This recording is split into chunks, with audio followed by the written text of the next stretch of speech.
Ladies and gentlemen, welcome to another episode of The Flank. All right, I'm joined by my friend, my duo, my companion. You guys already know who he is. It's Ben J. Asim. Ben, how you doing, Ben? I'm doing good, Tom. Weather was kind of shitty today in Columbus. I'm not It going to was lie. shitty here in Jersey, too.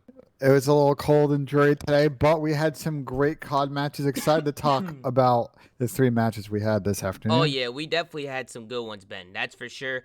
I got the, excuse me, water. It's going down the wrong pipe. Yeah.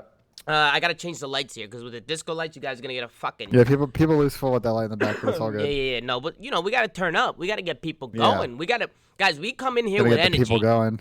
Guys, with the fucking bong rip. I just took a sip of water right in front of your eyes, and I was choking on it, and you guys are spamming bong rip. Maron, it never stops for you fucking guys. Turn both mics up. All right, I'll turn mine up a little bit. Listen, I turn it up. You guys tell me to lower it. I lower it. You guys tell me to turn it up. I can't make everybody happy. Okay, so hopefully it sounds pretty good. I think it sounds pretty good. But we'll get it going. Ben, I heard you went golfing again today. You've been golfing a lot, bro. You golf I feel like every time we start the show, you say, yep, I went golfing this morning. Yeah, the last weekend, this weekend, I played both Saturday and Sunday. I mean, this weekend, it's a long weekend for those that don't live in the U.S. We have Memorial Day on Monday, so I have Monday off. So taking advantage of the long weekend, going to play today and tomorrow, and then I'm going over to a party on Monday with people that are vaccinated. So trying to enjoy the holiday because the work week, it's busy, it's stressful. We're trying to grind, so golf's a good escape. For sure, it's relaxing. You hang out with the crew. Shoot the ball around. That's what it is, right? It's kind of like a stress reliever. Like it's kind of just it's just where you can sit back, enjoy the weather, relax. I mean, today wasn't the best weather, but stress reliever to an extent. I putted like ass today, but don't tell me that, Ben, because we need you to hit that putt at the end of the show. I keep forgetting to get you to hit the putt at the end of the show. I gotta make sure today we end the show with a nice putt from Ben Genesee. Dude, I had 2 par 3s where I put it in a nice spot and I 3-putted for Bogue. Like, just need to get some 2 putts in the can. Like, I don't know what I'm doing today. Listen, Ben, you keep working on your game. You keep working on your game. You grind, you practice, you put your mind to it. You can accomplish anything you want in life. You know what I'm saying, Ben? Yeah. But listen, we had some good matches today. Listen, I had a long stream last night. I was streaming till 6 a.m. I did like a 12-hour stream yesterday. I don't know who was here in the late night stream, but I was going all night. So I had to down some espressos for this one, guys. I'm gonna be honest. I had to down an espresso, and I'm feeling a little bit more energy now. I'm starting to get into the rhythm of things, but I think it's time to get right into it. We got Parasite joining us today. Is Enable joining us, Ben? I see Enable's in here. Does he want to join us today? I don't know. I mean, he's in here. Give him a little bit of a poke or something. I'm sure we'll be having other people join on. We'll get him in for the 100T series. We'll get Haggy in for first series. We'll get Ian in for the second series. And I'm sure Asim will make his way over here shortly, and we'll get him in for the third series. He'll make his way, but let's switch over our screens over here, and let's get right into the news, as Keemstar always says. We got, the Minnesota Rokkr kicking things off against the Paris Legion. Ben, go ahead and break down the maps, the vetoes. Was there anything that, caught your eye here? Nothing kind of too crazy with these vetoes. Like, as we start to get later into the season, what's happening in these vetoes is you're seeing the weaker teams, especially if they end up with the first map pick. They get their best map usually right off the rip. For Paris, the map that they've been most consistent with hardpoint throughout this year has been that Garrison hardpoint. But the rest of the set was like pretty decent for Minnesota. And I think overall we'll get into it. My kind of thoughts on the series, and I don't know if you kind of agree with me. I felt like obviously Paris didn't have the best of starts in this map, but they had some missed opportunities here to maybe send us to a game 5. They looked really good in that raid S&D. They absolutely schooled Minnesota. And then that Moscow hardpoint just came down to really one gunfight. I think if that Moscow goes a little bit differently and it had gone to that 5th game, Paris, this would have been a series that Paris could have stolen.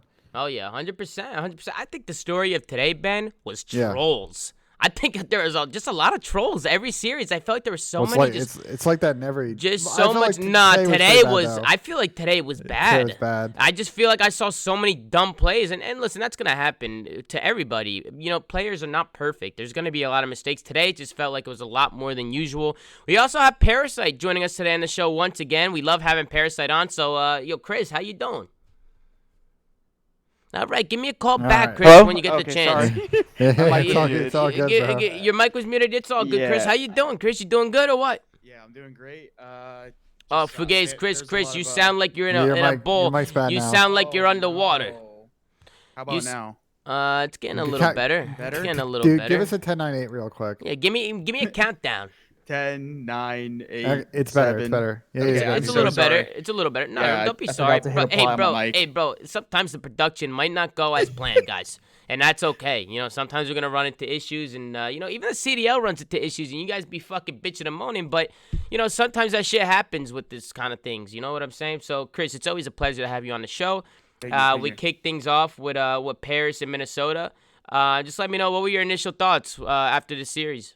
Well, after Rokkr got obliterated yesterday by Optic, I was really hoping that you'd see them bounce back, and they ended up beating Paris. But like you guys said, Paris choked a lot, and it kind of even happened yesterday. Or not? Well, wait, what did Paris play yesterday, or was it the day before? I'm losing track of the days. I think they played on Thursday against FaZe. Yeah, right? yeah, it was Yeah, Thursday. and they had an opportunity to beat them too. I feel like they should have taken a few maps off them. So Yeah, it's little that things. they lost. It's little so. things. But we do have a See them listening from happen Minnesota again. Rokkr. Sorry to cut you off. I just don't want to No, make you're sure good, we you're don't good. miss it.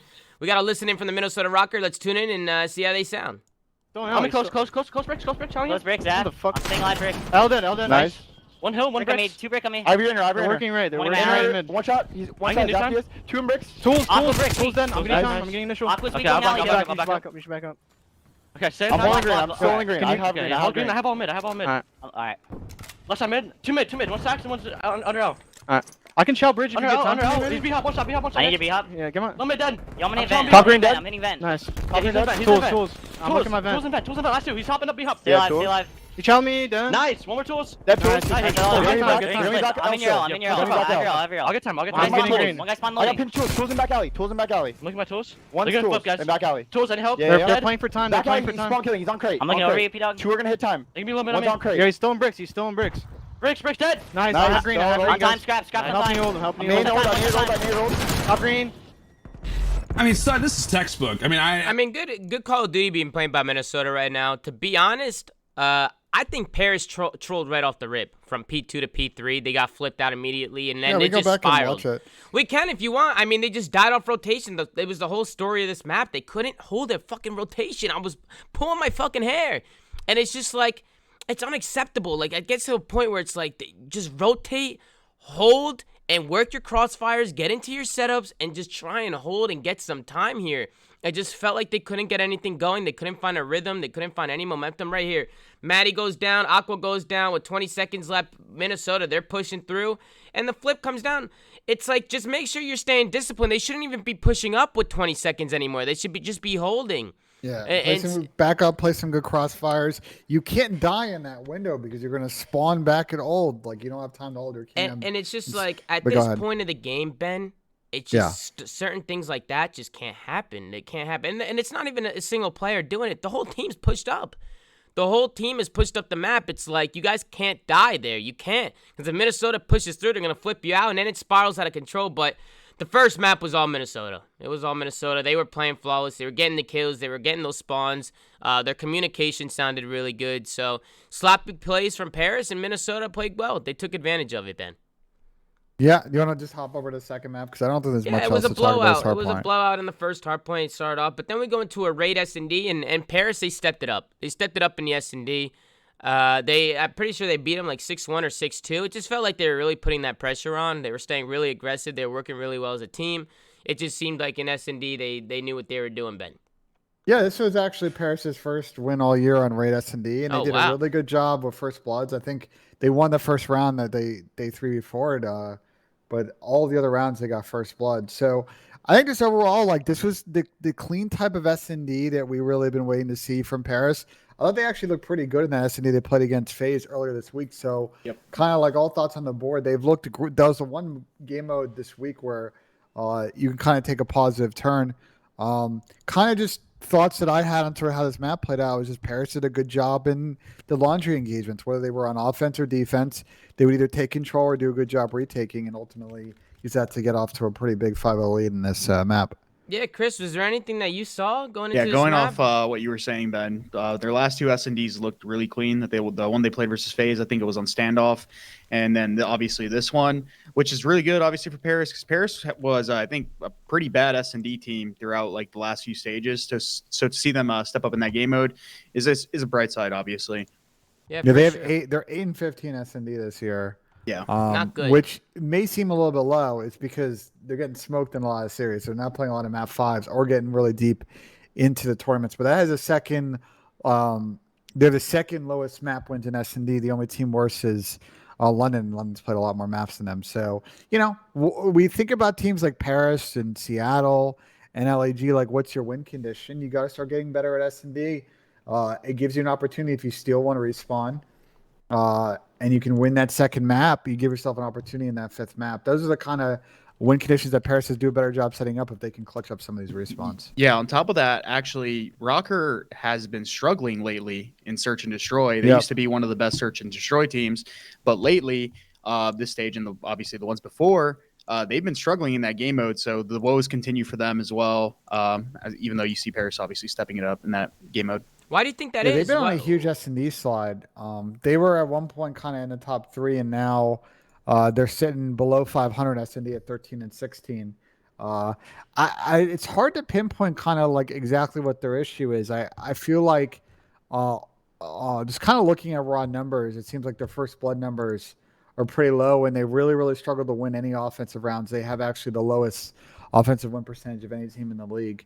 They're going to need to get better at this game mode. They're in a group with a lot of teams, especially Optic and FaZe, that are pretty solid S&D teams against the bottom tier. And they're going to need to get some momentum in that game mode if they want to have a real chance in those series, because you're not going to win 3 respawns. Tommy, I against believe those your mic teams. is muted, by the way.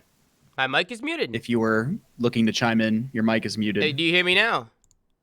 Hello. Well, I'm here. I'm yeah. here. How you doing? Yeah. You're My good. bad. You were I- awfully quiet, so My I checked the bad. team speak to make sure you were all pulling good. up. No, I'm pulling up tweets. I'm pulling up Reddit posts. I'm doing all kinds of stuff while you guys talk, just so I can pull up some things as the show goes on. But No I was gonna worries. ask you guys, and thank you for that, Chris. I appreciate that. The production today. What the fuck is going Yeah, on? a little bit. What the Connection's fuck a is going little on with the rough flake today. today? The That's all, flake guys. needs to step up the fucking production, because this is unacceptable, guys. Get some Lumas in the Unacceptable. chat. Get some Lumas, get some fucking links, because this is pathetic. But one thing I want to talk about is, what do you think it is with Minnesota and their S&D? I don't understand. They have a great S&D team. These are like these are like superstar S&D players. I think they're just they're like indecisive. It looks like from what I've seen them play rounds, and I feel like their confidence isn't there.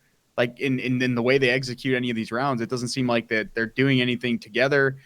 They're second guessing their decisions. They're kind of playing a little too slow in some scenarios, and it just feels like it creates a lot of inconsistency in their plays and the way they like to play rounds. Yeah. I don't know. I'd like to see them like speed up their way they play rounds, maybe be a little more cohesive and try to get some early rounds off just pure aggression. Because even before, when they had Lamar on their team, I feel like their team was pretty passive in the way they played search and destroy rounds. Mm-hmm. And I feel like if teams catch on to that and they're not playing very aggressive and they're obviously not being very confident and in their gameplay right now, the teams are going to catch on to that and they're going to exploit that. Yeah, I I mean, mean, if you, I think that's. Go ahead, Tom. no, I was just gonna say, I mean, if a team's doing the same thing all the time, right? You're right, Chris. They're just gonna exploit it. They're gonna watch film. They're gonna know what they're doing. And they're gonna counter them every time. And when you play a lot of rounds like that, very passive and just kind of holding the same setups all the time, it's very easy to read and it's very predictable. And with the talent that these guys have, I agree. Maybe they need a little bit more of a go button, as Ben likes to say, right? Get them a little bit of a go button. Yeah, And listen, they have the talent to do this. They can do this stuff.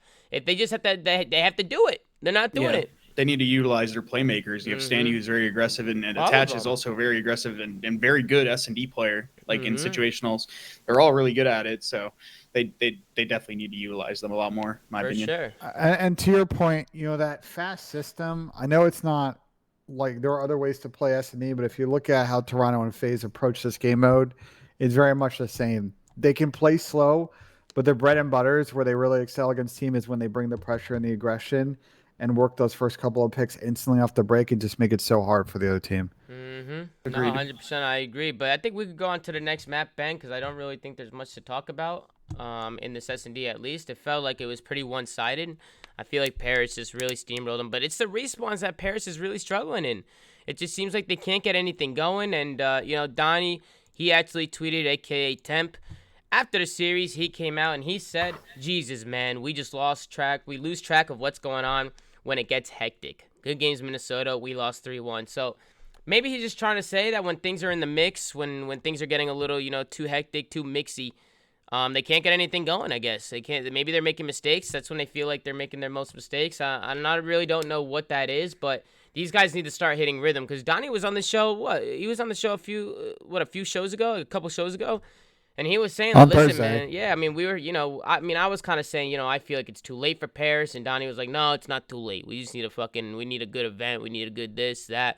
But again, they come out, they're 0-2 already this weekend. They're not executing, and as much as I want to see these guys win, they're just not doing it. They're not doing it, and they need to start, and they need to start fast.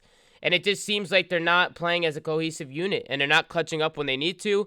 There is definitely a play in this fucking map when I was losing my fucking marbles. And I'm pretty sure it was this round. Was it this round, Ben, where I started losing my fucking mind? I think it's the third round at the end as we play this out, and we'll get to that moment.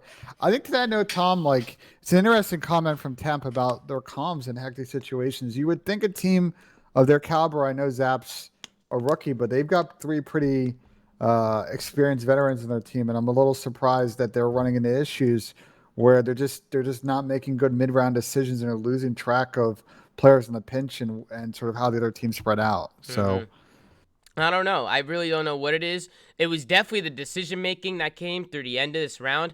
I think it was Zaptius who found himself in that tiki area. And I don't know who it was for Minnesota that was pushed into basketball that was just being a nuisance, but he made a great play. He just delayed a lot of time. But, again, no go button. It's like this guy's so cracked. But when he needed to hit the go button, he didn't hit the go button. It's like knowing when to play fast and knowing when to play slow. Those are like the best Call of Duty players. The players that do both and know when to do when. Know who's really good at that? Simp. Yeah, that's literally Chris's. That's bread and literally butter, Simp's is gimmick. That's unpredictable. why Simp is so good because he has a go button, but he also knows when to play slow. You know when to play corners, know when to just give himself easy kills and sort of get into it. Yep, I'm not going to make excuses for the Paris camp or anybody that's ever put in those situations, but at the same time, a lot of that situational play that you guys are talking about that Simp is really good at, a lot of it comes down to like your small talk and your awareness as a team, because there's a lot of times where players in those situations get confused because, again, you're talking about like how Donnie said, things get hectic and stuff like that. That's when you're pushed up in no man's land, right? And your teammates are kind of giving you this information or lack of information if they're not communicating properly. And that's what like a lot of the time hinders a lot of these Call of Duty players in terms of making quick decisions when they should, because of the lack of information that either their teammates didn't provide them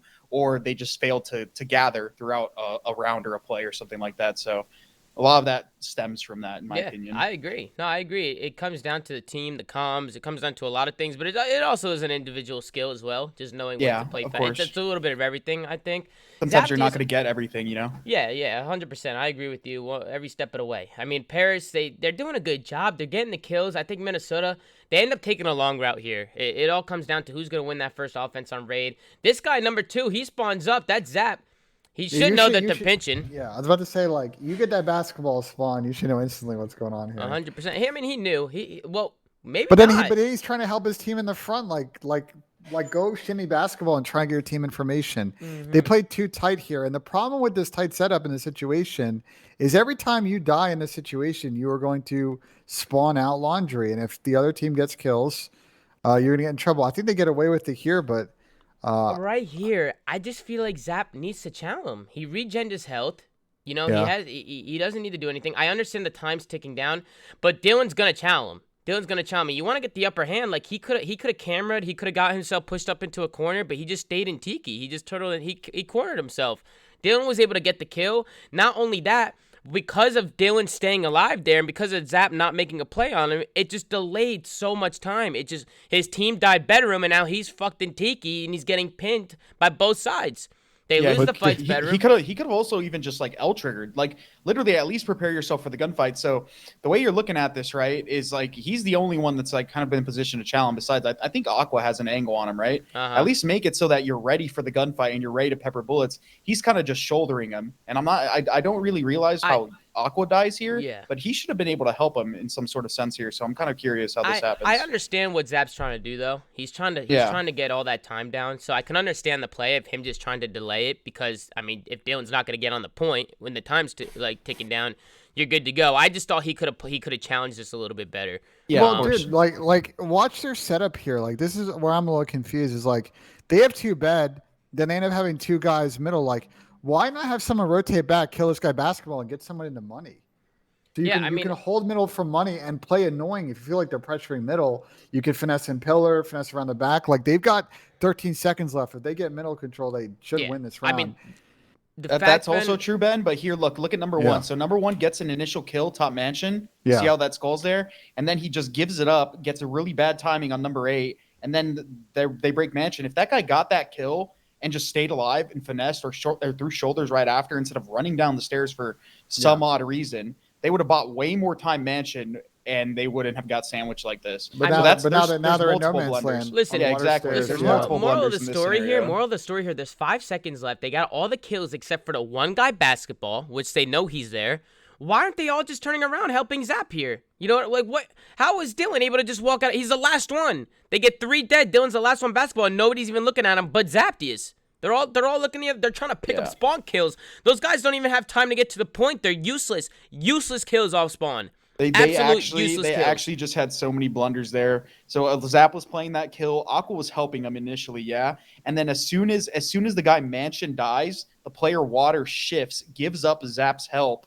Zap gets bad timing on a shimmy, dies there, and then the 2 Water Steps players get sandwiched. They all literally just had such bad timing, and that could have all been prevented by isolating one of the sides. Whether it was Alex, sorry, I'm used to calling him Alex, but Zaptius isolating the player basketball, or just stacking up on Mansion, not giving it up, how I told you guys before, and letting the guy Water end up like having to make the play last with you having the full map control. Their problem there was they didn't isolate either. Yeah. They screwed up on both ends. Mm-hmm. And that just came down to like small talk, in my opinion, and them not confidently making a play. Yeah, I agree. I just don't understand when they have 3 dead, you have 2 guys Water Stairs trying to pick up spawn kills. Like, it doesn't make any sense to me. Just turn around. Just help Zap. I'm sure. Is Zap not streaming? Last one basketball. There's 5 seconds left. Just turn around. Everybody should be playing for that kill. Everybody. Nobody off spawn can even hit that point at that time. Yeah, and if the other team starts crossing through front, like, you can take money control, you can take L control. Like,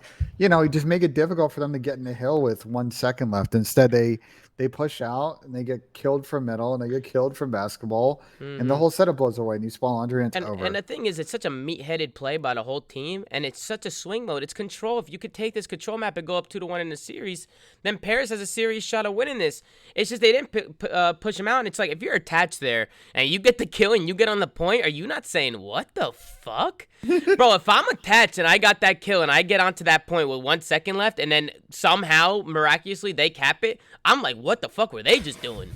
I'm thinking when my team goes 3 dead and I'm the last one basketball shimmying the last guy in Tiki, that they're all playing for me.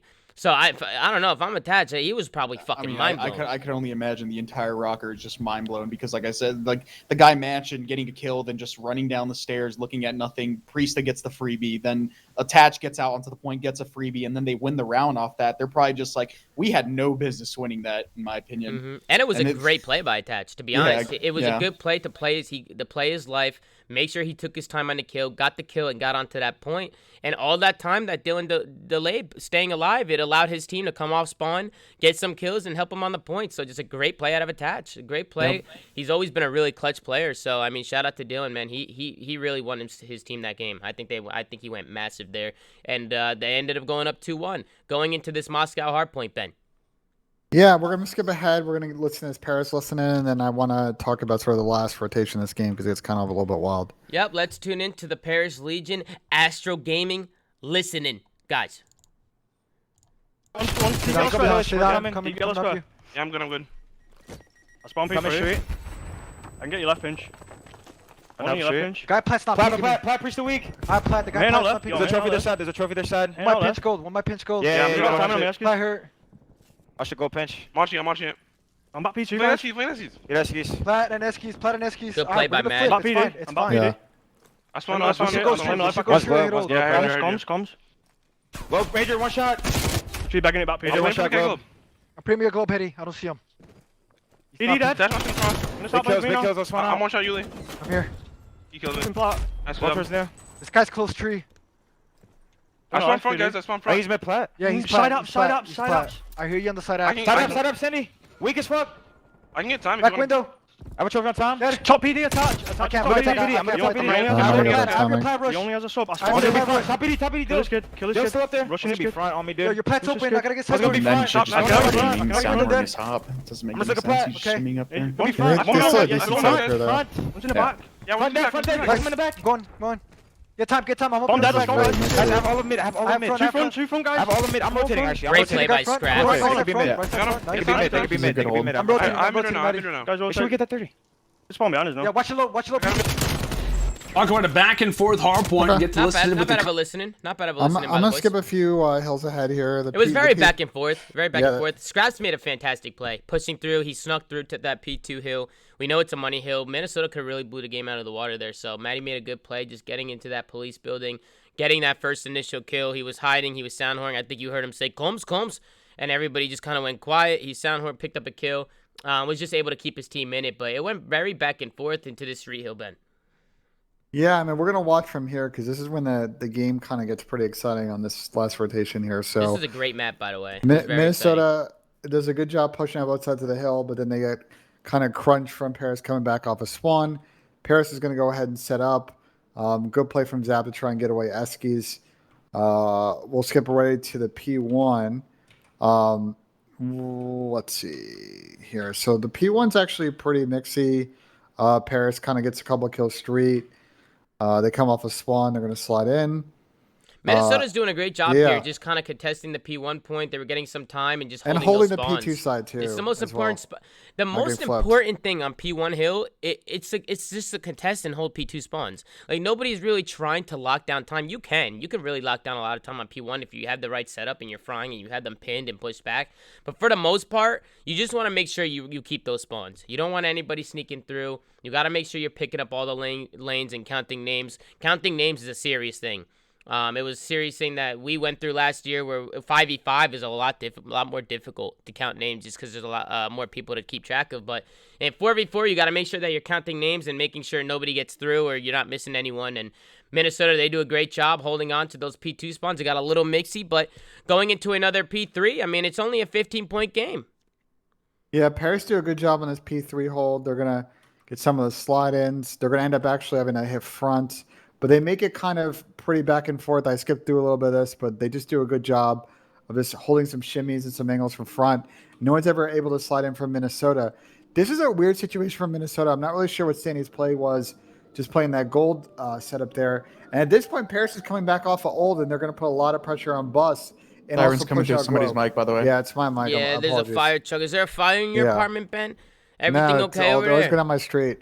And then I'm not sure how Minnesota don't actually just like win this on this hill because they had a pretty good setup and they just get bullied from front. How the heck, how did they die? I don't understand. They just lost the fights, I guess. They just somehow lost the fights. Honestly, just another great play from Scraps. Scraps just clutched up. He picked up some kills. Paris just do a great job. Just Donnie goes rogue. He ends up jumping on the bus, but it's honestly a good play because he's And kind all of the the bait. trades. Yeah, get the trades. He jumps up. He has everybody shooting at him, and then it allows Zapdius and Scraps to just kind of get in, get some kills. Scraps with a big shot right there through the bus. Those are difficult shots, guys. When you're coming through the front and you're trying to shoot those little heads peeking Nice at a name. bus, it's not easy, but they do just enough to send it to another rotation of hard points. And this is where everybody was like freaking out. Because Zapdius made a little mess up here. He made a little mess up. He hit a YY. Listen, the YY, man, like, I see so many players. It's a bad habit to have, man. If he doesn't YY there, holds that out trigger, he most likely gets Did that he kill. YY or did he Wait. run off the ledge? Wait, prior to that though, look at number 4. So look at number 4. Back it up. Number 4 gets a kill in gold, and rather than like camping in gold, even camping by the window, he gives it up. So although Alex dies here, one of the Minnesota players chases player 4, and they no one's looking at the window, no one's looking at street at this point. This guy gets the freest pitch Yeah, of I his don't- life. I Yuli yeah. gets a straight too. I don't understand why they gave up Globe. It's They the most they important gave up- part. They It's the gave most it up important part. completely. What the? They gave up Globe. They just made a Just huge. lost. You have a guy didn't even notice that YYing the on the first time. point. You have a Number guy 4 just holding runs SE. away. Look at him. Yeah, Yeah, I don't like- know what he was doing. I don't Look, know Like what this he is was Yo, this is not chill. the worst play from Donovan. The mic just needs to hold this though. Somebody But needs to Yuli, just but hold someone this. else has got to I pick mean, this I up. mean, if Yuli it, gives the it thing, up. it's just the comms Yeah. right there. Like if Donnie's gonna hit Hill, I don't mind the play of giving up goal, but if he does it, then Yuli needs to pick up the pinch. Like they're not watching the pinch. Yeah, They're just not watching the 100%. pinch. Like it must have been a miscommunication or something must have happened right there. And again, like Chris just said, it just allowed these guys to just get a free pinch.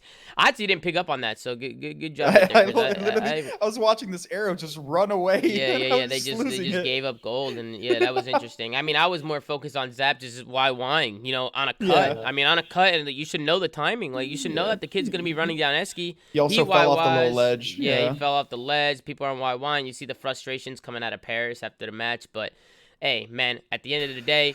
Paris, they look like they're a good team that can hang, but they can't execute. It's like what Donnie said, when things get hectic and it comes down to those clutch moments, they're messing up and they're That making doesn't little make them a mistakes. good team, though. See, I dispute I agree. that. I agree. No, I dispute that agree. because a lot of teams are playing close series. Like we'll talk about LAG. That's like, the later. difference, Ben. They That's don't the get blown difference. out a lot of hard points. It's just like at the end of the day, the good teams execute at the end of the game and make plays, and the bad teams make the mental mistakes or just don't get the pieces at the end to really clutch up. I want to talk about next steps for both teams. So Paris had a tough week. They ended up going 0-2.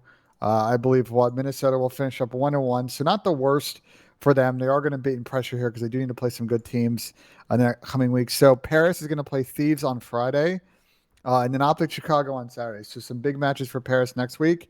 And then Minnesota, I believe, has one match against Seattle on Saturday. That's a little bit of a trap one. Like when you have to wait all week and you're playing even a team like Seattle. I'll be curious to see if Minnesota can bring the same intensity.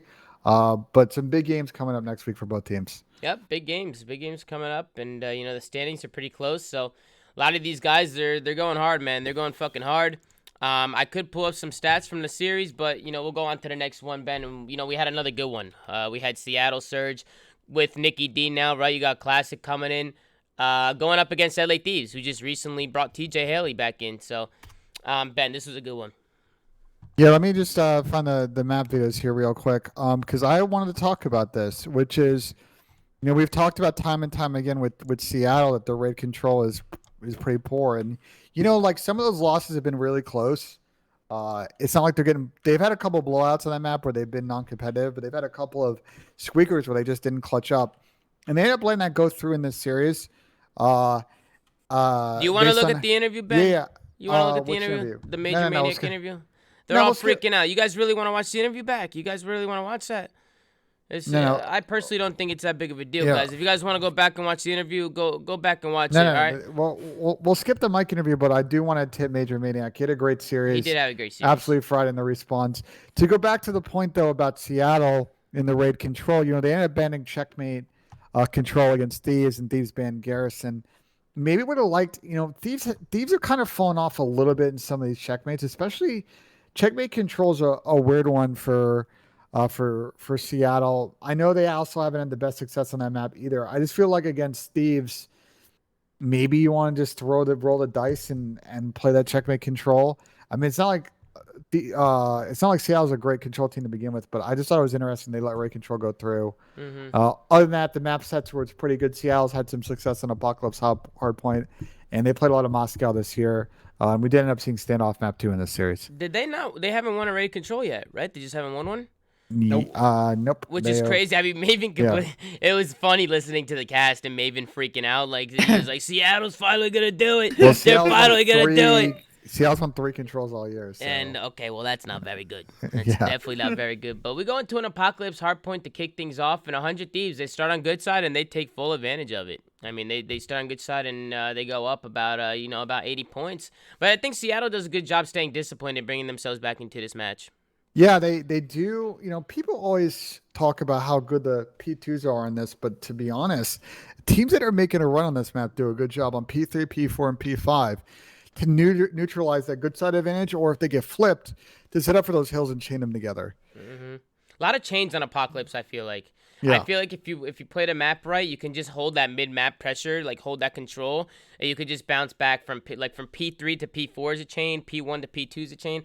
Actually, P3, P4, P5 is a whole chain in itself if you keep that side of the map, which is kind of crazy. You can change that to P1, P2. I mean, if you get flipped out on P5 and you lose the last 20 seconds, like that's not bad. You can set up for P1 and P2, so you can kind of chain 4 or 5 hills together if you play right. I mean, Seattle, they do a good job just soaking up some time. They bring it back a little bit on that P3.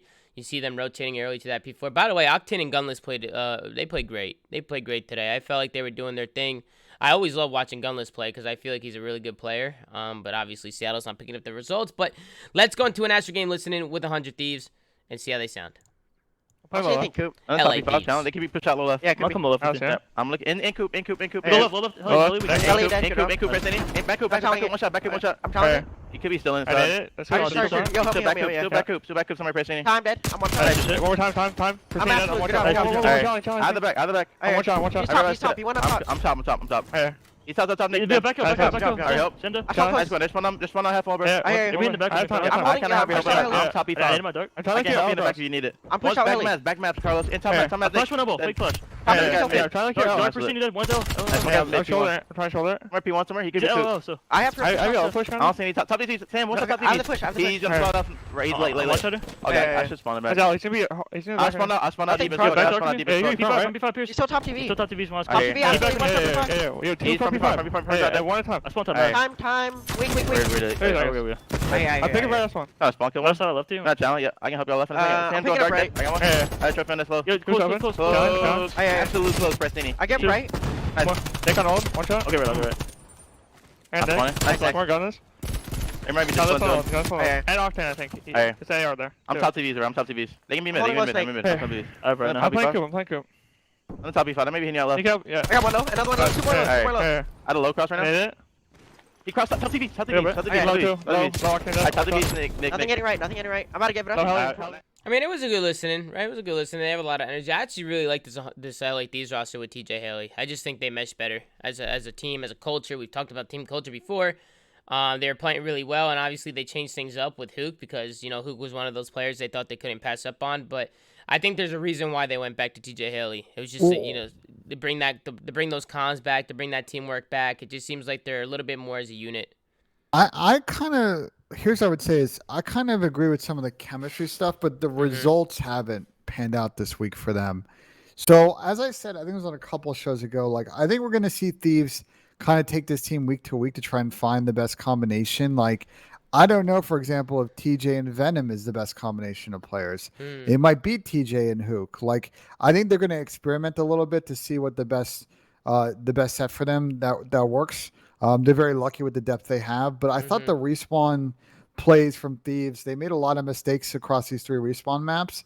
They squeaked this series, obviously against a weak Seattle team, but just letting the flag, I don't think if you asked them if you grade your performance from F to A, I don't think they're gonna give themselves an A+ today. So you're saying if you were gonna change somebody on the team, you would change Venom out and put Hook in and do it. Well, that's the one combo they haven't tried yet is the TJ Hook combo, right? But I feel like people give Venom a lot of slack, but I feel like he's a smart player. Like I feel like he does a lot for the team. He seems very unselfish to me, and he seems like he knows what he's doing. I don't know. I'm personally a big fan of Venom, regardless of what the stats say. I personally think he's a great player. Just because of the things that he does on the map, I think he's very impactful. I think he does a lot for this team, and you saw it a lot in that S&D today, we'll get to in the next map and the last map as well. I don't disagree. Like what he brings to a team, you know what I'm saying, Ben? Yeah, I don't disagree with you that he definitely makes plays. I just think they need to find the combination of players, or maybe you go an unconventional route to try and get more consistency in respawn. That's where they've been getting killed now for about 3 or 4 weeks, especially since they picked up Kyler. The place where Venom lacks that I guess Hook could make up for is like Hook notoriously is known as like a bailout player. Like he just will literally bail you out of situations. He'll initiate a lot of kills and get a lot of bloods on picks when you're trying to break kills.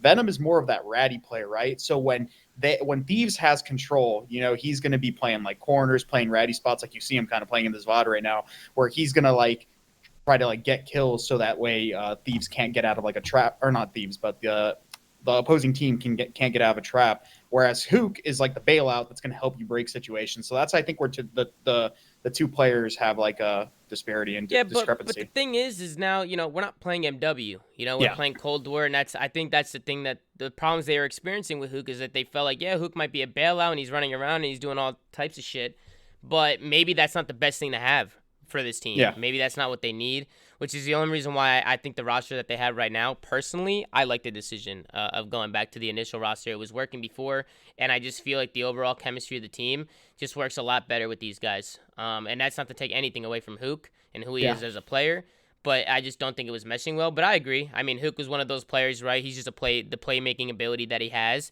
It's like so hard to turn that down. So I do commend 100 Thieves or LA Thieves to go out and get him, right, and sign him right away. And they still have him on the bench. If something were to happen, let's be honest, a player can get sick. Somebody can break their hand. You know what I'm saying? Hook is definitely a good asset to have on your bench. You know what I'm saying, guys? If worse comes to worse, if you got Hook there, you're definitely not sweating. I'll tell you that. So they're definitely not in a bad spot. I just personally like this team. But Seattle, right, with the bad spot. Actually, did LA Thieves get 80 points off the rip, and then what? They only got like 60 points the rest of the game? Yep. Yeah, they Seattle just out-rotated them, just outplayed them. Seattle just outplayed them. Seattle was able to chain, like you said, the 3-4-5 a lot of the time, and then when LA, I keep making the same mistake you are, but when LA Thieves has the opportunity to get themselves back into a game, they're just getting insta-broken. Like they got insta-broken on P1 on the second rotation where I think Venom picked up one on the bottom end, and Kenny could have played his life up top, but I think he over-peaks and gets bad timing on somebody mantling the ladder. Yeah. They end up getting broken on P1, and then right after that, Seattle gets to the back of P2, gets a nice pinch, wins a gunfight on the front, pinches the hill, wins P2, and then it just snowballs at that point. Yep, just snowballs. But then we go into the standoff S&D. We've been seeing this map a lot since it's been added into the rotation. I feel like everybody's playing this fucking thing. How could you not? Because it's a good map. I honestly like watching it. I think it's exciting to watch. I just feel like there's a lot of mixy gunfights on both sites. Teams can work both sides. You can work the whole map. The whole map is usable. That's why I like it, because the whole map is being used. It was a Venom show to kick things off. I mean, this guy was getting entry kills. He was planting bombs. And that's just what he brings to the table. He's just a good player, and he makes those big plays. And he was just doing it all. He was doing it all, and he was able to pick up streaks early and get 100 Thieves a 3-0 lead. But Seattle, they started bringing it back then. Yeah, I mean, I actually also want to give Draza a lot of credit on this map, too. He got a lot of first bloods for the team. I know he ended up like 6 and 7, but those first bloods are impactful. And then from the Seattle camp, they went down 0-3. They ended up making it 3-3, and then they just kind of lost 3 straight to go ahead and drop the map. Nice shots out of Venom through that window, too, right there with the AK-74. Yeah, I think Kenny might have auto-mantled by accident or something on that mid-shot. Either that or, Kenny, he's just ego. Like, you know how Kenny likes to play. That fool's going rogue. He just uses his talent to just bail himself out. He could have been going rogue, but again, Venom, he picks up a big kill. TJ plays his life, and Venom's able to pick up another one. And this streak, Ben, that Venom was able to get really helped them. Because Seattle guys, they started to bring this one back 100 Thieves. I can't stop calling them 100 Thieves. LA Thieves. I can't either, man. It's LA Thieves, they go up 3-0. They get the streak. He only gets one, if I remember correctly. He only gets one, and I'm not even sure if Seattle knew he had it, to be honest. But he only gets one, and then Seattle bring it back 3-0. They start playing a little bit more aggressive on those sites. Big 1v1 clutch here from Octane, who played great today. I want to give a shout out to Octane because he was doing his thing. But the streak is what killed the momentum. I feel like Seattle flipped that momentum switch, and we know how much momentum can really carry you through an S&D map. But the streak just shut them down. I think Venom was able to pick up a couple kills with his streak and just kind of rain hell on that site. And that's where the momentum switch just flipped right back to LA Thieves because they took that offense with that. Streaks are huge on this map. Both it's bombs so are in the open. Yeah. You basically have no place to defend any of the bombs from safety besides I think the deli, or if you take control of mid. So it forces Seattle to start playing really aggressive, and if they don't play really aggressive, then they're just going to be pinned in their spawn and going to have zero information and that's Seattle usually doesn't even play S&D that aggressively. Seattle's another passive S&D team. So like when you're playing a team like Seattle on this map, you get streaks. It's going to put them completely out of their element. Oh yeah, I mean think about it. If you're close to streaks on standoff, you play for them. 100%. Because realistically, like if you have streaks, the only thing Seattle can do, personally, if I'm a team and I know the team has streaks, at that point you got to start hitting mid and start working a pinch or a flank, and start trying to get some team hits on the flank and try and get something going. Because you can't just sit in your spawn and just give up the site, because at that point they're just going to plant the site back up, and now they even have streaks to work with. If you're on the site, they can bomb you on the site if you're sort of trying to go for that defuse. So streaks are big on this map. I agree, Chris. If a player is close to streaks, he needs to play for them. It's a little bit different. Like if a player was close to streaks on checkmate, for instance, like I personally don't think it's that big of a deal. Like, it just wasn't that much of an I impact. almost feel, though, Tom, that, like, you already know you shut him down from streaks, right? So you know he's not a threat to get a second one. So I almost feel like you should just play standard, right? And say, okay, we're going to play these defensive rounds normally. And if they opt to use a streak, okay, at least we'll just lose that round to a streak. Rather than, like, we're going to play every round on the fact that this guy has a streak, which makes it so 100, like, LA Thieves is just winning rounds off the scare factor. You know what I'm saying? 100%. Like, they don't even have to use their streak. They're making Seattle sit in their spawn, give up maps, and then they're going to get free bombs down. They're not even going to have to use any of these streaks. Rather than at least just try to bait it out in one of your early rounds. Like, I think they were tied 3-3 at the point when he got the streak, right? Like, just try to bait it out, play a defense normally, force him to use it early, because if he's not going to use it, like, that's just a double L. You're not winning the map if you're playing scared. I agree. It's a good point, Chris. You don't even, when you had the streak, you're already using it, just having it in your back pocket, because you're making the other team play differently, and you can use that to your advantage. So that's a very good point. Then we go into a raid control. Good bounce back from LA Thieves. I think they really needed that second map. But then going into a raid control, it's just the same struggles for Seattle continue. They definitely should have closed this one out. Personally, I think that they threw this one away.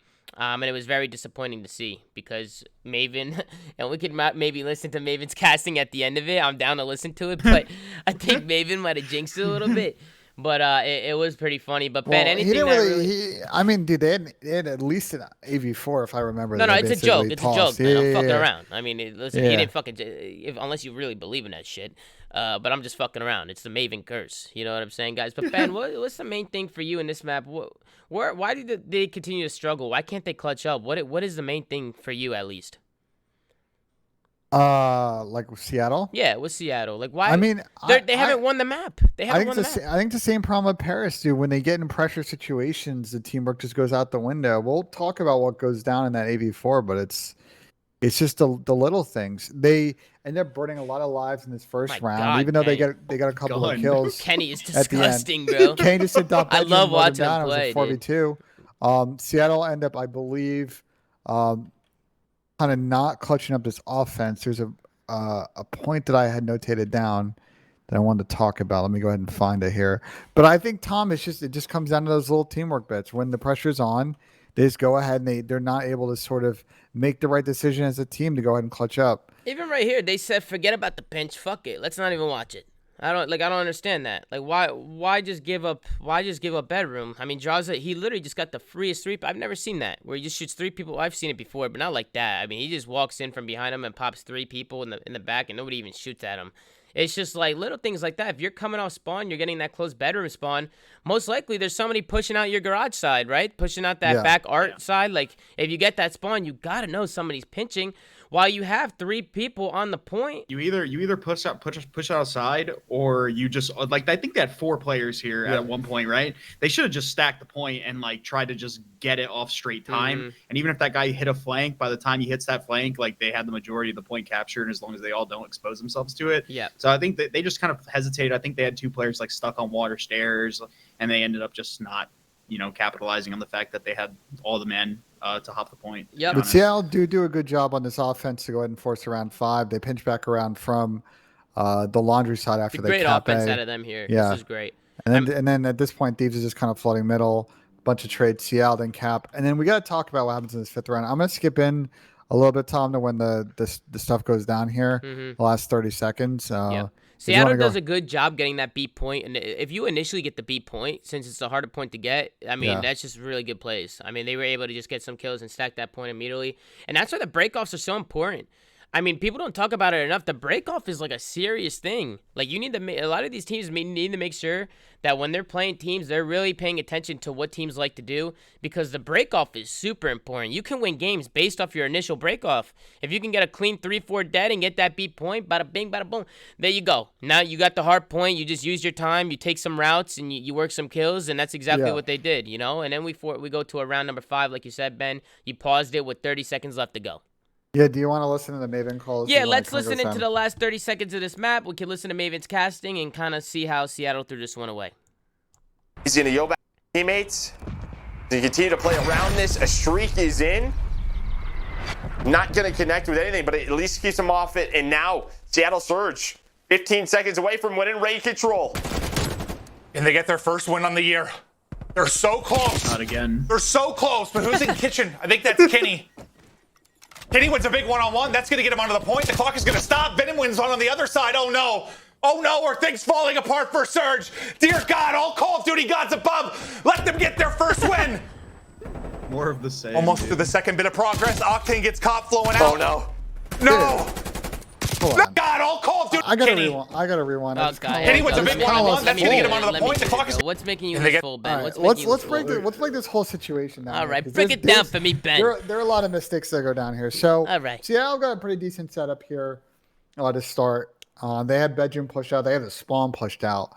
First thing I'm a little confused about. So, Classic's rotating back. I assume to go try and find number 8 after he gets a call out. But then I get really confused. I think Nick gets some weird timing there. I think number 2, which is Persini, calls out that someone pushed lower bedroom and they lose track of him. And Classic gets some weird timing. He goes back to Tiki and he gets shot in the back. So, okay, that's fine. Octane gets a kill off the spawn. Things are looking pretty good. At this point, Thieves are all middle. Their water stairs are hidden.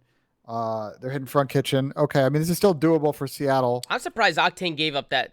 Yeah, I don't two know were why he coming turns off around. spawn. Two were coming off spawn. There's a lot of missed comms right there. So Sam gets that kill and then looks top mansion, right, when he gets his kill. So clearly there's some weird discrepancy here in terms of what they're talking about, right? And then look at number 4.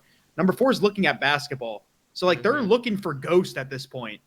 There had to be some super miscommunications. Why would they think there's some? I have no idea. Like Octane's already pushed out in their spawn. Like you got to think that nobody's up there. Like you would have died by now. On top of that, right before Octane even gets that kill, Draza's off spawn before this, and he gets one kill. And instead of just sitting there and holding it, he runs away and then gets shot in the back when he knows there's 2 players off spawn. Yeah, that's what I was saying. Like if you know And you guys are coming off spawn.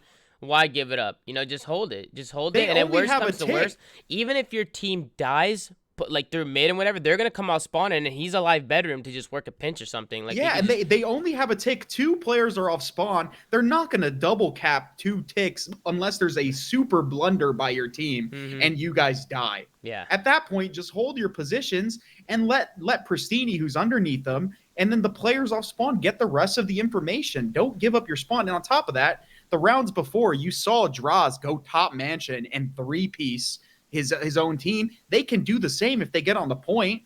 And if they don't, and if he can't shoot them, then every other player that's in money or L or basketball off spawn can shoot the other lines of sight that he can't see later in the round. They just rushed it and panicked. Yep, I agree. That's mind blowing. So, all right, so they make those mistakes. And then here, so let's take a look at this situation, right? They're now, Thieves is kind of floating in the hill. Sam is in a great spot. I don't know if you guys can see it watching at home. Sam has a nade and a stun here. He's top money. I don't think Thieves have a trophy in hill.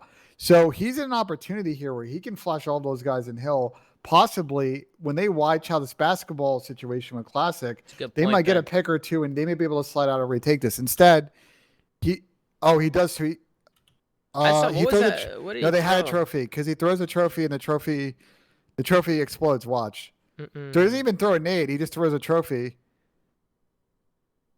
Okay, he throws a trophy. Wait, no, they don't have a trophy. You can see it through the wall. What was that flak jacket symbol though? Yeah, I'm confused. Let it play, Ben. Let it play. I'm curious because I missed it. I saw the flak jacket symbol and you skipped through it. No, that was his own. That was his own trophy. That was his own trophy hitting a player with flag. Okay. I don't think there's trophies on that point. There's no trophy on the point, and then he just jumps out. Unless there's being one like hidden under, like on their feet. No, they all have nades. Look at them all. They all have grenades. Yeah, they just said they got to use their tags right here. Get them out of the corner. Also, do you think Octane should jump out? I think basketball should peek first. Yeah, but he has an opportunity to set the guys up basketball. He throws a stun I understand that. He should use his tags, but I'm saying Octane went first. He was the entry man. When I personally think the entries should come from basketball first, get those people in hill to turn, and then you can jump out. I think the reason he did that was so Classic shimmies here and draws fire from Kenny, so they know Kenny's in that corner right there, and that's where Sam goes for. Because that's a wide angle for Classic to challenge. I mean, regardless, it's a tough spot to be in. He should still engage. Yeah. And Joey, I understand you saying that you think you should slide out with this. I actually don't think the money play is super terrible here. If his teammates get 1 kill, he's like in a good position to clean them up. It's not like the worst 50-50 decision in the world. At least from my POV. Obviously, I understand that the full basketball push out to try and get the trades is really good, but like if they had gotten 1 pick here, if he had used their tax, they'd kill one of these guys. Sam's like shooting 2 people in the back. I mean, 100 Thieves, they're in a good spot here, too. I mean, they're playing it well. They're stacking the point. They're getting that tick up pretty fast. I mean, they only have 2 guys on it. It might have been a little rust. I think they panicked. We've talked about this time and time again, Tom. I mean, he didn't even wait. Like, he didn't even wait for his teammate in money. They could have slid out together. Yeah. They could have done something together. I mean, they didn't have a second tick yet. The second tick wasn't even all the way up. And then on top of the fact that they didn't throw their tax and both their sub players were up, even if so, let's say Prestine's their engineer player, he can look at the point and see if there's a trophy there. If Nick is their engineer player, he can see it. If they have engineer, I hope so. They didn't use their tax either. Like it's just unexcusable. This series looks stressful as fuck for the LA Thieves guys. I just saw a big deep breath coming out of Kenny after they won that map. He's probably like, "Mod on this fucking game." One more thought: guys are getting gray hair. Watch the beating of this map for where Seattle goes up big. We've talked about this time and time again in this show. When you stack the point, the other team gets nervous. Now, the good teams do a really good job of staying composed, getting the picks, and getting out of the situation. This is where the lesser teams and Seattle is in that category where clearly just the miscommunications and the mistakes happen, and they're not able to try and deal with an adverse situation that they put themselves in. And then we go into a 4th map, LA Thieves. They go up 2-1 in the series. We go into a Moscow Hardpoint, and Seattle, they were able to send this to a game number 5, Ben. Yeah, I mean, some excellent hardpoint action from Seattle. They do a really good job of sort of front running this map. I think they maintained pretty much a 50-point lead through most of it, and then just pulled away on the 3rd rotation at Hills. I mean, a pretty well executed hardpoint from Seattle. We haven't seen many from them this year in that category, but just an excellent play to deal with having just thrown away a map. They go ahead and respond and force it to a 5th map. I mean, I'm going to be honest. Seattle looked good today in hardpoint. I mean, they were disciplined. They were hitting their rotations. They were working well together as a team. They had good trades.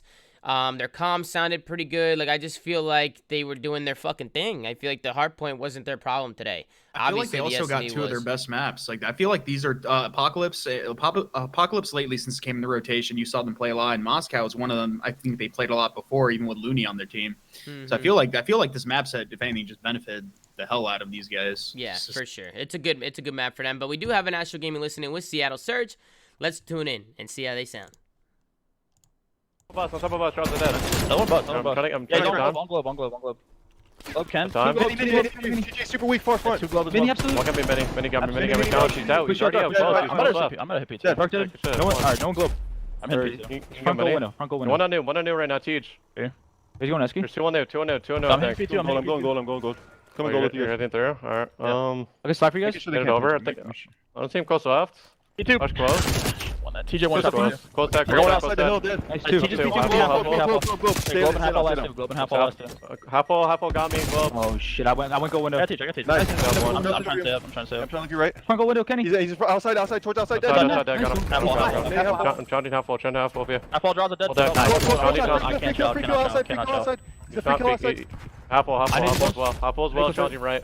Coming Eskies. Pursue, two middle. They're both switching right. They made him team kill. They team killed. That's 2. Half all can't hit him one time. One shot dead. Nice. Another one here. I'm going. You guys take your time. Trophy still? I'm challenging. Yeah, I'm trying. Half all. Close right. I'm dead. One half all maybe? I'll tell you where I spawn. I need half all. I'm going rogues. Don't seem half all. They could have spawned Eskies there. He backed up half all. 100%. Cross street. Back window me. Venom 1 half all. Free tree draws it dead. Nice window. He's back laundry window. Back laundry window weak. I've right. Look left. Jump back in window. Back window. He's gonna flank closet. Many front here. I spawned front. He's in window. He's closet. I hit him. We've had a lot of Seattle listens in, Tom. If you want to go ahead and lower this, that was the best Seattle listening we've listened to all year. Yeah. And I don't know if it's because Classic's on the team and his comms are usually very good, but even Pristini's comms were excellent at listening. The whole team. The confidence they had, like we haven't seen this all year. Sometimes they've got 2 mutes on the team. Feels like Gunless and Octane, everyone making comms. I felt like that was a great listening from Seattle. Yeah, it's always good when the whole team is chiming in. I think the main thing is just, if there's only one person on the map trying to direct things, you have a couple people go on mute mode. You could get lost in the comms a little bit. You could let people slip through. It could be some sloppy plays and mistakes. Usually when a team is messing up, it comes down to the comms or just individual decision making. But, I mean, for the most part, they sounded great, Ben. I agree. I definitely agree. And Kenny was able to pick up a streak here. He was able to pick up some streaks. I don't know if he got the missile, but again, Seattle, they just do a good job holding those rotations and just staying ahead of the game. They get themselves a good little lead, and as long as they're just playing the game the right way and just building upon their lead and just making sure that they're staying disciplined and rotating and doing what they got to do, this map was good. It was easy for them. They were able to close this one out. Yeah, well, we don't need to watch the rest of it, guys. At this point, like, if I skip like 3 hills in, like, Seattle's going to pull away pretty far in this map. I think we should talk about the last map, though. So Thieves didn't really execute particularly well on the respawn. S&Ds, though, were pretty good on their part, and they go ahead and just raid S&D, and, I mean, they basically dominated from the start. Yep, they dominate from the start. Venom, he comes out. He does what he does best. He's making plays. This was just, I felt like this S&D, I blinked and it was over, to be honest. I mean, Seattle was getting absolutely steamrolled. It just seemed like 100 Thieves. They just played with so much confidence in this game mode. It seems like it might be their best, the fucking LA Thieves, my bad. I feel like that they're just very confident in S&D, which is good. It's definitely a good asset to have if your best game mode is S&D. But I don't know what their record is. What's LA Thieves' record with this team exactly, if you know, Ben? I don't know if you have those stats, but... They've been playing with this team, for 2 matches, right? Or 1 match? Yeah, but they played before they got Hook with this team. Before they picked up Hook and put TJ to the bench. I feel like they were playing good at S&D too, but I don't remember. Yeah, I don't remember which those the matches before phase. So they won in S&D Miami in that second series they played against London. They went 1-1 against Surge in the series before that. The first series is stage 3, and then they made the change after that. So the S&D record's not too bad with this squad. Yeah. It's the respawns that are a little bit tricky.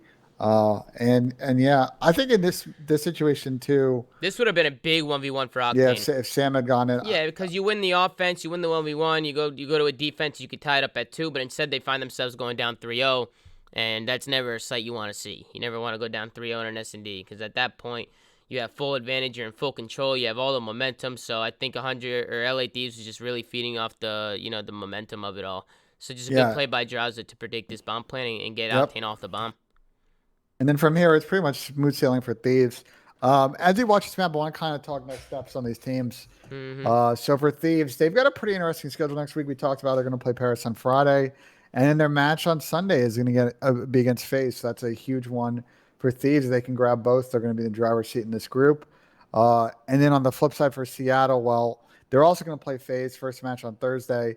And then they play Minnesota. So likely the woes are going to continue here for Seattle. If they can sneak a series or 2 here and get some momentum going to land, we can see what happens. But for Thieves, keep building here. The S&D prowess will be really important, especially against a team like FaZe when they play Optic. So excited to see that series next week. I mean, I'm excited to see LAN. I mean, listen, you have a lot of pros who say, a lot of these teams are going to be different on LAN. You have certain players who get nervous on LAN. The whole debacle with online and on LAN. We've talked about it here on the show. We all have had our own opinions. Personally, I think the top teams will still be the top teams.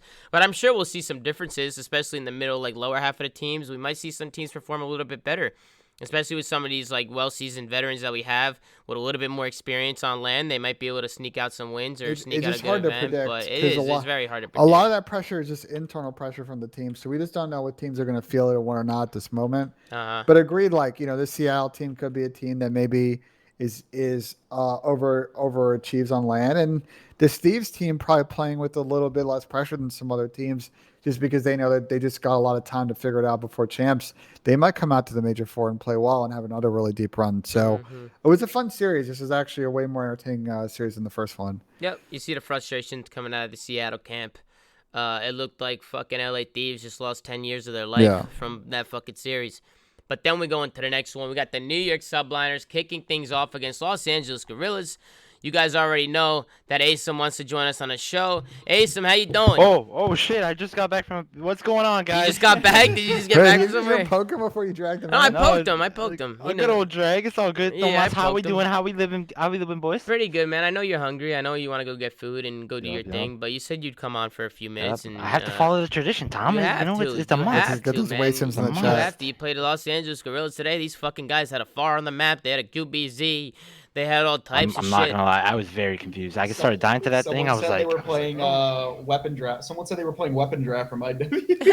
Yeah, very interesting. Chris, we were really confused. Like, dude, I was seeing FARs, and then I saw a late QBZ, and I only saw a Krig sometimes. Weird. I was like, what are these guys doing? And I don't know why. The far I understand because Do Dasher you? tried that for a bit. Yeah, I mean the fire rate on it, like I dude. kind of. But I the kind of Krig fuck with is it. just so Ben, good, Ben, though. I The think it's QBZ is the unacceptable weird now, one to me, Ben. though. No, the QBZ Ben. is the weird Ben, one. before the recent patch where they literally buffed the Krig again with the bullet velocity, it's like no debate. If you're using anything else, you're simply lost. Chino was kind of frying that map with the was he? far though. Yeah, He was doing his thing. I don't was care how decent good with he's. it. I don't care how he's doing. How good he's doing. That weapon, it's unmatched like the Krig. That's all I gotta say. Yeah, no, I agree. Chino's a beast. I'm telling you right now, Krig. the far is so good now. I mean, this is just another topic, but the reason why it's good is because one headshot, that's all it takes now, right? It's not like the Krig where you need two. Yeah. One headshot and it lowers the time to kill, like by one, and by one bullet, and that makes this thing kill absurd. It kills faster than the M4, like with a single headshot. So if you can get that one headshot in a lot of your fights, it's gonna kill pretty quickly. It's also very forgiving because you spray. So it's not a bad gun. But what about the recoil and stuff? Isn't it hard to control and shit? Like I don't If understand. you practice with it, it's not. It's really not. It controls very similarly to a Maddox. But I mean the Krig just shoots absolute laser beams. Of course. You know what I'm saying? Like you could peel people off head glitch, and especially like Apocalypse, right? There's so many head glitches. Like you got that rock heady on P3. You had the P2 wall heady. You have like even the last hill. Even here, like, you had the barrels and stuff. Like. I don't know. I personally think you're crazy for not running the Krig. I think it's crazy too. But listen, I don't mind it. The boys show it out. You know, we had a couple of days off. We were a little rusty the past couple of days in practice, but you know what? When time was coming down to perform, the boys were out. Well, let's we have a take a listen peep in at this listen. with the New York Subliners, and let's see how they sound. All right. That last guy after you was Coop. He was watching our back. You could pinch. I'm watching our back. I'm watching. I don't have it yet. Tell me when you're there. All right, I'm here now. This one gold. This one gold. Yeah. I'm gonna take P3. Holding this tight, I'm just Okay. I need a trophy on time. Good job. Paco, make sure you have in the back. He's in the back. Sheen on the back, Heady. Assault and Sheen back there. Assault that. Sheen on the back. Assault on the back. Yo, he's on top of me. Two there. One top, one in the back. I'm going Pick it up in the top. One in the back. There's two top. One back door. One back door on you. One more back door. I spawned back pit. He's top. I have your back door. Last guy top. Runs up Go the far. chase him. He's behind me. He's gonna shoot you in the back. One more trench. Top guy die. Yeah, no. One in the back on me. Apathy dead. Nice, Clay. Too low. Too low. I'm going to help Hill. Are you looking over me? Yeah. Okay. I got one low. One right now. Nice. Let's go. Come with me, guys. I'm already in P3. Come. Right there. I'm telling that guy low. I'm coming out through heli. Run away. Play with those gun calls. Clay sounds really frustrating just listening sometimes. One shot on the right, one shot on me. He's back maps. Adam's You back maps. jump down on their TV. Nice, guys. Adam's back maps. He was back right. He might be in there. Okay. I'm holding P1. I spawn trench. I'm gonna help They you. spawn penalties. One. One. I'm on the right. He went right. Flash. We spawned out. We got time, They're gonna get spawns. This one, yeah. Under coop. We're going low. And one low right. All right. Alright, wait. You guys gotta get kills here. Huge kills here. I got one. Okay. kills. One's all right. Stay together. Stay alive. I'm gonna Take a hop call up on from the Mac. truck. Yeah, Yeah, when the fuck did he get a voice box? I got one top. What up, see him, Zin? man. He's All comfortable, right, Zen. I mean, Let him Zinny, rock. welcome to the flank, Zin. How you doing? Tommy! Zinny, what's happening, kid? Welcome to the show. Welcome to the fucking What show. an entrance, It's always a pleasure to get you in here, Zin. You understand? Mac had some good comms today, man. I was surprised. Why are you surprised? I mean, I just never heard him talk like that. Maybe it's because I really didn't pay attention during the listenings, but he was spraying him. Yeah, you're right. He doesn't calm like that very often in a lot of listens I've listened to Listen, either. our comms have stepped up ever since we have had Hydra. We had the little pressure with the small talk, so now we just enforce it every day. And Max getting crazy Let's good also now. just say it how it is, though, too. I mean, this is Mac's second year in the league. As you Hey, he's more play, comfortable. as He's you literally play way more more comfortable. COD in the pro league. I mean, I was very quiet. Asim, you were very quiet when you first I was came in. very quiet. It takes a while for somebody to come out of their shell a little bit with the small talk. They don't really understand it. I mean, they're in their zone, right? So Mac is, Facts. he's starting to step up. He's starting Look, to step look the at him. fuck The up. kid's frying. He's 20 and Well, 13. speaking of frying, I want to shout out the play that you make on this hill, right? You're pushing out low right. You're gonna Yeah, go you ahead made and a big pinch these play. guys. You made a big You make some good It's the finesse route. plays. Ben, don't teach him. Good Don't routes. teach him. Let him rock. Let him rock. Well, let the him, mini let him rock. map's in the game, so I don't know what you're gonna do Listen. about that People. one, I brother. mean, Ben. Nobody be doing it though. So where's their excuse in that? I mean, Fair enough. You know what I'm saying? You know what I'm saying? You know, I mean, at the end of the day, I'm sure they're gonna go back and watch some of this stuff, Have a but good day. it's in the middle of the game, right, where you have to pick up on some of these routes. I mean, it's a lot different when you watch it back and you're like, oh yeah, I'm gonna do that, right? But at the end of the day, I mean, you gotta make sure that in the heat of the moment, Heat of the moment, you gotta do them. Heat of the moment, you gotta do them. I have one thing to ask. So this situation unfolds here. Actually, let me go back. There's a situation where you guys come off a spawn and you guys get these like 2 amazing nade kills. Like walk us through that. I'll try and find it on the situation. Did you guys mean to do this, Asim, or did you guys? So I'm confused. Did you guys try and nade up top, like the top ladder, and then the nades just blew up through the hole? Like, is this calculated? Like, what's going on here? There's no way you guys purposely naded those guys out, and I won't let you lie about it. So now you can go ahead. Okay, Zen. We purposely naded top because I literally made the call that they were jumping up top ladder. So okay, yeah, that's no, exactly okay, what happened. okay, no, that's what I meant. Okay, perfect. Okay, and I don't know if I know one How'd of that them trophy for not stop I it? know one of them for damn sure. Killed. Oh my God. coulda Yeah, got see, low. silly hop for sure. I would have lost. But full if I was apathy. bad. I don't know why. would've I don't know why lost full. apathy died because I knew one for damn sure hopped up because I made the call to Mac to nade with me. So that's for sure, Ben. Like I mean, the one kill for sure, but the second one was kind of bullshit. I will say that was definitely bullshit. That was a little interesting. I mean, a good It's all bounce, good, though. but I mean, you know what at the same time too, though. I mean, you guys are all spawning in the back, and there's only 2 guys. Oh in the yeah, hill. If you I guys made push the them out with call, numbers- Tommy, to nade top, and Mac listened to me. So like, if Mac probably doesn't listen, we probably don't get that kill. But I think you guys may have accidentally taught. I feel like people are all gonna be nading that top ladder now just to hit people in the hill. Yeah, because when you come off spawn and you look through that window, if you line it up with like the windowsill, like it lines up perfectly with the top of the ladder. So it's actually really not hard to hit if you just like look towards that area. All right, thanks Ben for asking that question, Ben. You know, I had to answer one of them. Now I'm gonna get in trouble. Listen, that's all I want to say, Ben. No, Listen, I'm gonna go get my food because I'm hungry. I came in here for my tradition. I love you guys. Great Wait, show. what's the Keep problem? it up. What's the problem? Listen, apparently it we're was a teaching, joke. but It I was a I joke. saw It was a you joke. on the It side, was a like, joke. what? I'm not mad. I'm No, not. no, he's fucking around. I was trying to put it on Ben like as a joke. I'm sorry, Ben. Yeah, but I'm saying at the end of the day, I mean, if teams are not picking up on these little things, then I don't know what the fuck they're doing. The professional teams, they should be watching and learning the in and outs of the game. You can always learn by watching the game. You know what I'm saying? Facts. So Just if like the they're not- routes that Ben keeps just like putting the on Well, me. You know? Asim, but before you go, do you up? want to? Before you go, you guys played this S&D like fucking No, garbage. but we got to explain what happened. That's not right. Do you want to explain what happened to you on this map? Okay, so after we won the first 2 rounds, you know, the kid was frying. I was feeling nice. I had the Krig in my hands. You know, Tomas, like sometimes I like be pulling out those ARs, right? And I was getting my kills with the ARs, and sometimes I Look had at to pull out Clay. the sub for my offensive hits. So after 2-2, I think it was an offense or a defense, I was trying to pull out a Krig, and my game was stuck with the start glitch for like a straight 30 seconds. This fucking And I'm like, start hey, glitch. ref, the shit's fucked. Like, are you going to reset? You just... Hold on. And I'm like, okay, is that an end? Are you gonna end the game? Are you gonna replay? Hold on. And then after that, I was like, dude, I need to figure this out by myself. Mac in the middle of the round told me how to fix it. I fixed it for the round. The next round, the same shit was happening every time I'm trying to pull out a Krig. Because I was 7-2 with the Krig. I wanted to use the Krig. I couldn't put it out. I was AFK for 5 seconds of every single round. I had a sub out. The composure was out the window. Were you Tom. talking about It the was out start window. glitch? Yeah, it was a Yeah. start glitch. It The was first dumb. 2 How rounds, do you but those fix are the it, by the rounds you way? won, though. I think No. I said after 2-2. I said after 2-2. I think you I have thought to you said use your first 2 mouse. rounds. You have to use your mouse and press dismiss in the bottom left, right? No, yeah, Zin. So I figured out that that's how you get the start thing out of your screen, but I couldn't figure out how to get the fucking Krig out of in my hands. Like every time I was AFK trying to figure it out, and I couldn't figure it out. So Oh, so I'm gonna put it on flicker through composure. classes. That's what I'm gonna You put it couldn't on. flicker through classes. What you're saying? No, yeah. Hey, every time I hit start on my controller, it would Just like freeze. It would just freeze. Yeah, exactly. And I couldn't move around the start menu or whatever. Yeah, you guys can see it now as Asim is still someone yeah, I don't like, dude. Tommy, what's up with matches and glitches always happening to me, dude? I don't It always understand. happens It happens to to me. you and Dashy. I feel like the most. I feel And like you and Maddie. It Dashy- happens to Maddie as well, Yeah, too. it happens to Scraps It's and me, shit. Scraps, and Dashy. We always go through glitches Straight. in Keep this in matches. mind. This isn't a CDL issue. This is actually a game bug because it Yeah, happens. it's not CDL. It happens on the standard it's not CDL, version. yeah, it's not It CDL. happens on the standard version of the game too. It's happened to me in a Challengers Why you tournament, guys spamming CDL? But what the fuck, LDL? No, what are you guys talking about? Put fucking LOD. That's a lack LOD. division. That's a lack division. Or lack division, yeah. That's a sure. lack division. I don't Or know what's LOD, going on. Layrock. Then you got Someone Clay. say Lod.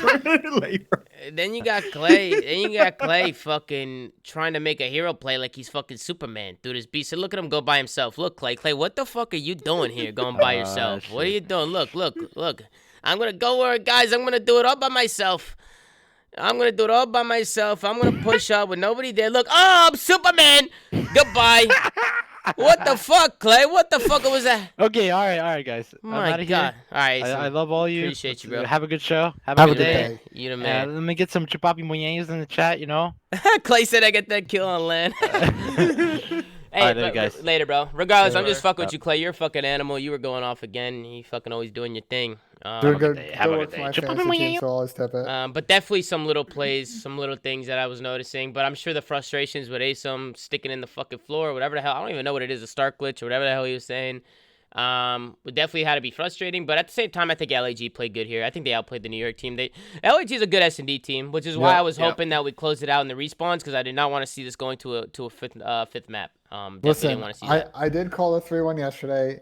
I said that the LAG was going to squeak. What do you want, a fucking cookie? You want a cookie? Yeah, give me a cookie. I'll get you a cookie. What kind of cookies you like? Are you a chocolate chip guy? Or are you a raisin, oatmeal raisin? No, raisin cookies are trash. Oh, get the fuck out of here. Shut up. They are garbage. I love oatmeal raisin. Garbage. No, listen up. Come listen on. up. Hold on.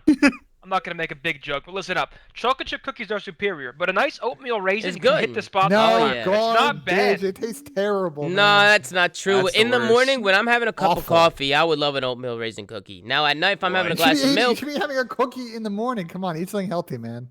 what the fuck? What the fuck is your problem? Now you're talking about my health, and now I gotta make sure I'm watching what I'm You eating. should be eating a cookie for breakfast. Come on. Fuck This was you, an I'll eat what I amazing want. round. That was an amazing round. I like cookies. Yeah. Uh, Oh yeah. Chris, we're Let's go talking back about and watch. cookies here, guys? Let's go That was back an and watch this amazing whole round. round. So they get in an interesting situation here. Asim gets some weird timing outside of purple, and then App makes a really heads-up play here to call in, after he gets a kill here to call in the streak, especially with Chin getting killed off that money head glitch Jesus on the fucking dump. Christ! Yeah, Chino got peeled. He got peeled off the heady. It was a good shot, but Apathy makes a good play. He makes a great play. That's a good streak, which is guarantees a great round one play. right there. With 10 seconds, he's able to play his life, get that streak down. I mean, there's absolutely nothing that New York can do. Clay looks like he's ready to punch his fucking monitor. And honestly, LAG just outplayed them. They worked their picks, they worked their bloods. They did a good job getting this bomb down. I like how they switch up between their aggression or playing slow. They're always adapting. They're always changing things up. I think that's what this makes this team so good at S&D. But New York, they end up falling. Apathy had a big map. I want to watch this round. Clay somehow wins this with a pistol, which I think is comedy, dude. We normally you need to have a sub to win this top purple fight. Nope. He just slides on Apathy and gets a pistol. Wait, yeah, why are we acting like this pistol's not fucking elite? That pistol's I'm nice. saying the pistol's OP is what I'm saying. Oh, you're saying He also got really good timing. It's not like he Yeah, had he a did- straight he up They did gunfight, bunked you know? heads. They bunked heads. I mean, Apathy had a good map too, so I want to give credit to They also do Apathy. give Silly a bunch of kills here as we'll watch. My Did God, they not Clay. get a nade hit marker on him up there? I don't think so. I don't think they knew he was up there. It sure didn't look like they knew. I They didn't look like that laying nade should down have the- hit, bro. on the stairs. I don't know what Asim was saying. Watch it. Look at the reaction of Asim here. Let me see. I think he was preaching. Oh yeah, at the end they looked frustrated. I mean, he's probably annoyed that he kept fucking getting that glitch. I mean, he's yeah, probably true, just true, ranting true, about the glitch, like just. I mean, losing that changes cool. that changes their. They did get hit marker on him. He's 87 health, but that changes their whole dynamic of Surge. Oh, So he's a sub player, and he had to use a Krig the entire map because he couldn't switch off it. Although he had a pretty decent map statistically, that probably changes the dynamic of the entire team. Yeah, no, that is interesting. I didn't really notice he was having problems. I noticed the one round he was stuck in spawn, but he started moving, so I thought he was good to go. But now listening back to what the glitch actually was and how he couldn't just switch classes or anything, that kind of sucks. But you know what are you gonna do? We go into a Garrison Oh, he control. wanted to pull out the Krig. Okay, sorry. And My look, bad. Garrison control. We have talked quite He a was little bit frying in with the Krig, last yeah. couple of weeks about New York is a great respawn team except for control. It's their worst game mode by far.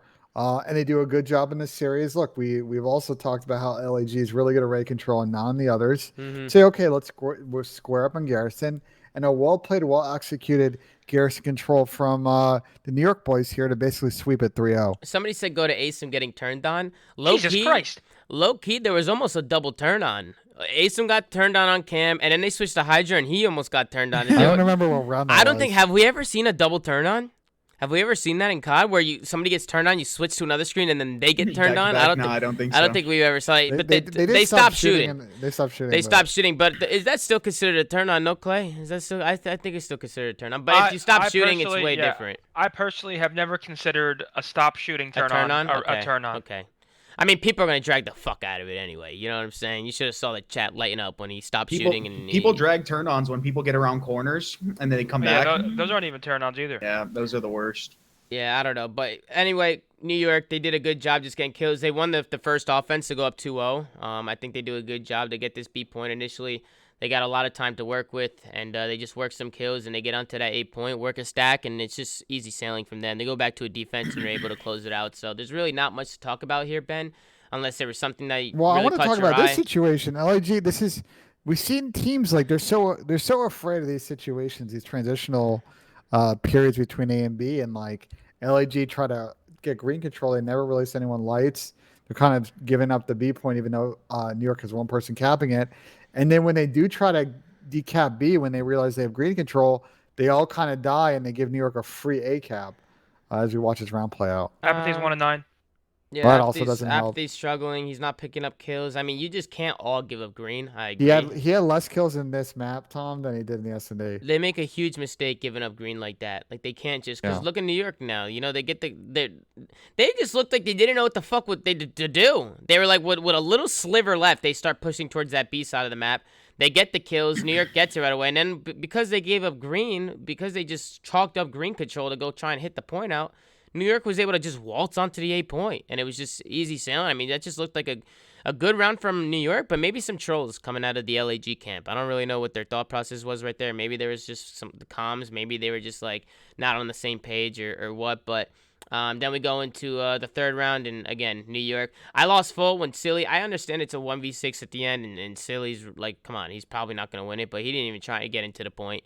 He said, fuck it, forget it. I'm just going to sit there. Hold on. Green. The LAG, I didn't even notice this situation. LAG had a 4v2 here, and they just need to kill Clay, and they're like super valid Clay in the went situation. huge. Clay gets one kill, gets away. Silly doesn't even go for the trade on it. Clay did a good job, though. He did a good job juking the camp. Did a good job, and then now it's a 2v1, and then we'll watch the situation with Silly here. He decides to just go ahead and not take this shot. I mean, I understand it's a 1v6, but like, I don't know, like, you know, how you ever gonna make an amazing play if you don't even try? You know what I'm saying? He just like was like, fuck it, I'll take the loss, I'll save a death, and he didn't even try and get in there. But then we go into a fourth number map. It was a fourth map, and it was a Moscow hardpoint. This is where I was like, New York has to win this, because I personally think LAG is a really good S&D team. So I was like, this map is very, very important, and New York do a good job here, Ben. Yeah, I mean, they've been pretty good in Moscow all year. LAG actually did a pretty big win on this map against FaZe a while back, about a month or so ago. So I was watching this map. I was like, okay, maybe LAG's got a chance here. And again, just a really good hardpoint where New York kind of goes up. They sort of front run the map, and it never really gets away from them. They're able to manage the game efficiently and close it out. Well, interesting spawns right there from LAG. Why didn't they spawn out street? Was it because nobody was hard blocking? Nobody was hard blocking, right, Chris? If nobody's hard blocking, I believe so. Everybody's pushed up, right? So potentially that spawn's I'm trying open. to see when this guy spawned. Okay, yeah, they just didn't have anyone blocking. Yeah, they didn't have anybody hard blocking. I mean, you see them turn around, like they turned around and looked at it, but I mean, they could have really blew this game out of the water right off the rip. I mean, they get most of the time on P1 or like half of it. They could have got a full 60 there. They could have went up 70 or 80 points right off the rip.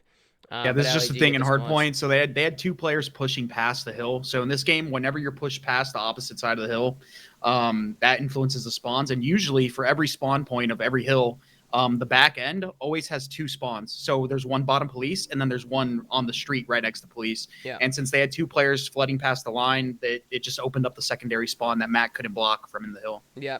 And then just after that, you know, New York do a good job. It's easy sailing for them. But let's go to the listening with LA Guerrillas to see how they're calming through the rest of this map. Cut out, laying down. Laying down. He's out. No, he's off his window. They're opposite, yeah. We're rotating. I try to rotate here. One guy rotate mid, Asim. On old Hydra dead. Nice, Clay, what's office? He might be hit me hallway. Asim Paul. He's Hold straight. Coming, Justin. I don't see him. I think he's repping Eskies. Another one in busted old One match. right there. I had some chicken rice. He's already Eskies. Hold in. Yeah, we hear you. Might push through. Oh, I'm sorry. I'll pick it up. I'm looking at Eski from Hill. One street. No one street, Clay. I got them both. Nice. I'm watching T2. Hallway in Eskies last two. Forgive me. Eski. Still there. He's in the middle of Eskies. He ran back up, I think. Need a trophy or good? Okay. There, we need one. Street on me. Fuck, I couldn't still have down. I gotta push up. Max globe. Max outer globe. He's top. I'm dead from ticket. He's red tree, yellow tree. Route man Asim getting Downhill, paid. I don't see him. Come street. Try to stay up. I'm coming through the hole. I was thinking ahead to find the map.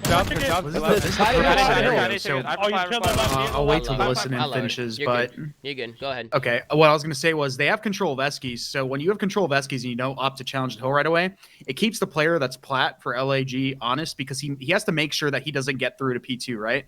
So by keeping that player honest, it makes it so their crossfires on street and around the hill are weaker. So they waited for the player's street to make the play, kill Cheen, which then allowed the player's Eskies to hit the go button, and that's when they found the opening. Yep, no, 100%. Just a good play to get him from behind, and Asim was able to just flip those spawns, and they were able to get some time there. But LAG, they try to bring this one back with a P3 rotation, and that's exactly what they do. I think there's a lead change here. They hold most of this time, if not all of it. New York makes it a little bit mixy towards the end of it, and then we go into a street hill. The street hill, you always want to try and get that buzz control, try and get that bank control. It's like the most important thing. It's nice to see New York really focusing on that because I feel like that was their biggest problem in that hill, was just never getting control of that. But it seems like they did a good job just getting to that point.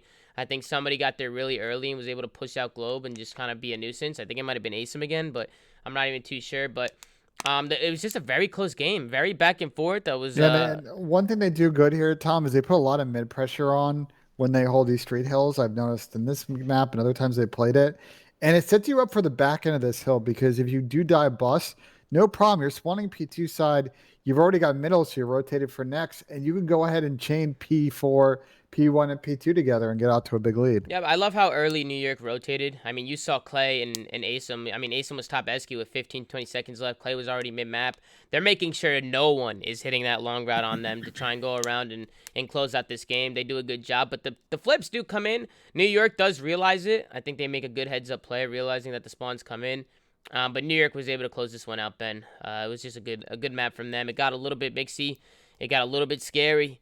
But for the most part, New York do a good job just staying in it and staying disciplined and getting the dub, man. They worked a lot of trades here on this P1 hill, and they did a good job keeping the lead, and they ended up closing it out. So it wasn't anything too crazy. Let's talk about what's coming up next week for both teams. So New York actually will play on Friday against a Florida Meteors team that's coming off a huge upset win against Toronto. So that'll be an interesting series. And then New York will play the last match on Sunday against Dallas. So two huge matches for New York next week. I'm excited to watch.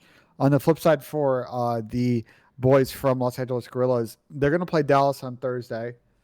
And then they're going to go ahead and play Florida on Sunday. So they're basically playing the same teams as New York. That's interesting. We'll pull up the schedule. You see Clay, he's talking about the free P2 spawns. I mean, New York is literally gifting LAG P2 spawns. I mean, literally. They're lucky that they bailed themselves out with their talent. Because, Clay, against a good team, you guys got to make sure you're not doing that shit. Because, I mean, not to take anything away from LAG, but I think you guys bailed yourselves out with some talent. You know what I'm saying? Make sure that you guys are holding those spawns. Make sure you guys are recognizing those flips or at least blocking or something. Because it could have got a little bit mixy if LAG was able to hold and pick up some kills. But you guys end up just breaking it back and getting that P2 and then just winning the game. So just good plays out of you guys. But yeah, Ben, I think we should go fast forward into the schedule coming up. We got some good matches ahead of us. We'll get into some predictions. We got Parasite and Zin in here as well to drop their predictions. Then we'll go into some questions as usual, guys, and we'll call it a fucking day. We'll have Ben fucking sink a putt, hopefully. And we'll call it a fucking day. So pull it up, Ben. I'll let you take your time. Just give me a second to find it, if you wouldn't mind. Zin, how you doing today? Zin, you doing good? I'm doing good, Tom. The weather wasn't bad. I did a nice deep clean. I did some laundry. I watched nice. a bit of the Champions League final. You know, it was not a bad you day. watching Champions League football? final is good. Yeah, listen, I don't really watch soccer, football, whatever you guys call it, at all. Football. But I mean, I like watching the big games. Like I watched the World Cup. I wanted to watch the Champions League final. I watch like the big stuff. Yeah, I mean, I want to get more into soccer because soccer is like it's a good time to get in. There's a lot of international soccer tournaments coming up over the next few weeks. We're gonna have Nations League and CONCACAF. You're gonna have the Euros. You're gonna have Copa America. The biggest issue and then with World Cup following sports qualifiers. as a gamer, streamer, whatever, is you're pretty much gaming while the games are always on. Yeah, it's hard to watch. It's That's hard to what's keep always track. made it very difficult. Is Well, I'm then- either streaming that's or playing perfect. competitively or whatever it is. I'm doing something. I'm a highlight guy. It's actually perfect because you have the European Championships are going to be on in the morning, and then Copa America is late on the East Coast time. So as long as you don't have elite games, you're going to be able to watch both the elite South American tournament as well as the top European domestic competition for the national team. So You must it'll think be I don't interesting. scrim, I don't stream, I don't. Yeah, but you can wake up at 10 a.m. and watch the game. Come on, Are man. you out of your mind? I mean, Wake here's up the at 10 problem. a.m. I was streaming till 7 a.m. or I was playing till Were you? Well, yeah. It sounds like a you guys problem. That's Wait, what last I'm saying. night you were on till 7? I mean, I was on till, what was I on till last night, guys? 4 or 5 a.m., like 5 a.m., and Wow. then I ended up getting off, and, you know, I'm a little bit wired. You don't just get off and jump in Yeah. bed and go to sleep. You know, I'm still wired from looking at the screen. 5 or 6, so I was up late. I was playing Valorant all night. I kind of love those nights when you're going to bed as the sun's coming up. There's something about it. I don't know. I was playing with my girlfriend, me and Mitch. We were playing Valorant, and we were streaming. We were having a good time. But let's get into the matches, man. Let's get into the matches. Yeah. Oh, one thing about football is to go back to your point, football is hard to keep track of because there's so many different leagues, there's so many different teams. Whenever I talk to people, they're like, I don't understand. I thought Ronaldo was on Portugal. I was like, oh, God. You guys don't watch. Like, there's club teams, there's international teams. Like, people really don't get it. Like, they really don't understand it. I mean, I don't get it either. Because if you were to wait, so what team? Just answer this one question. So Ronaldo plays for Portugal, and who else? He plays for Juventus. That's his club. Juventus right now. We'll see if that sticks. I don't think it's gonna stick. I'm gonna be honest. I think they're gonna clear some some space for. Yeah, he might be out of there. That guy's a lot of money. I think they're gonna get rid of him. But let's go on to the matches tomorrow. We got London Royal Ravens kicking things off against the Florida Mutineers. We got Dallas Empire going up against Toronto Ultra. That's gonna be a good one. And then we got Optic Chicago versus FaZe, Atlanta FaZe, the Game Fuel marquee matchup of the fucking day. We're gonna have ourselves a fucking day, guys. Come on, let's kick it off. Banger day, set. yeah, this is lit. I didn't even realize this was coming up, but let's go with the first match. We got London Royal Ravens going up against the Florida Mutineers. Who do you guys got? I personally think Florida's going to carry the momentum that they just came off a big dub. I think they might be hitting form. I'm just going to go with Florida 3-2. I think it's going to be a nail-biter. I think London's going to come out to play, but I think Florida's going to squeak it out. Well, I'm going to say London. Because I think both teams are very weird in the sense that I'm not sure what to expect from either. Because I feel like on any given day, this is the coin flip series for me. It's like I wouldn't be surprised if either team wins.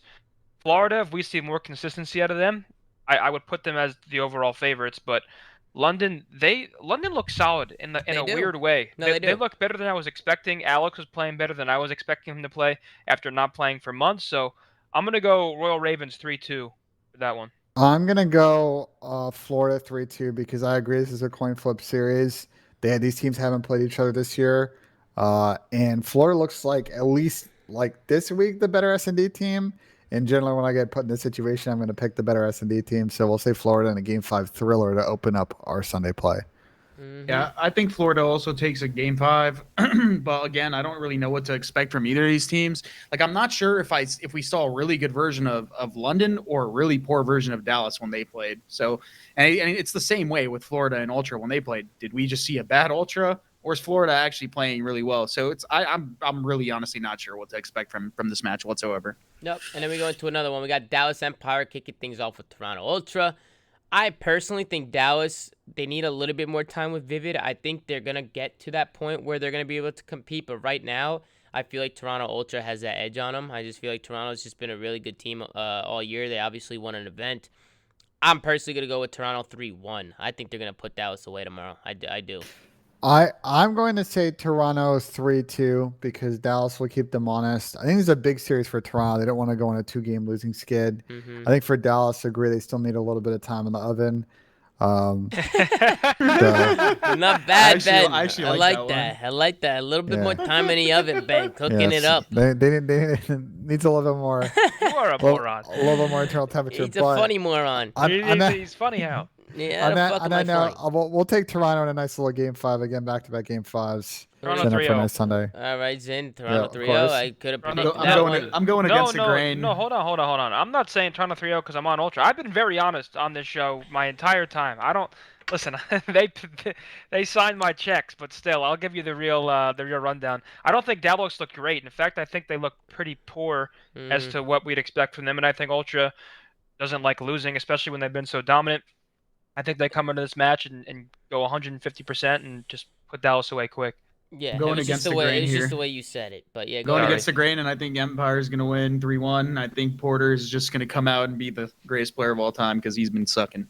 No think offense, so? I love that guy. They need him to His for birthday, one of happy those birthday, series. Krim, man. Yeah. Is it his birthday today? Yeah. Yeah. Krim's Oh, happy birthday! Isn't it the Yeah, twins' birthday? Isn't it he's Scraps? 42 years old. What about Scraps and Weskin? Isn't it their it's the birthday twins. too? Well, it's their birthday is in like 2 hours our time. You know what I'm saying? Okay. Well, happy birthday to all those guys, man. Let's wish them all a happy birthday. Make sure to go tweet them, show them some love. But then let's get into the next one. We got Optic Chicago going up against Atlanta FaZe.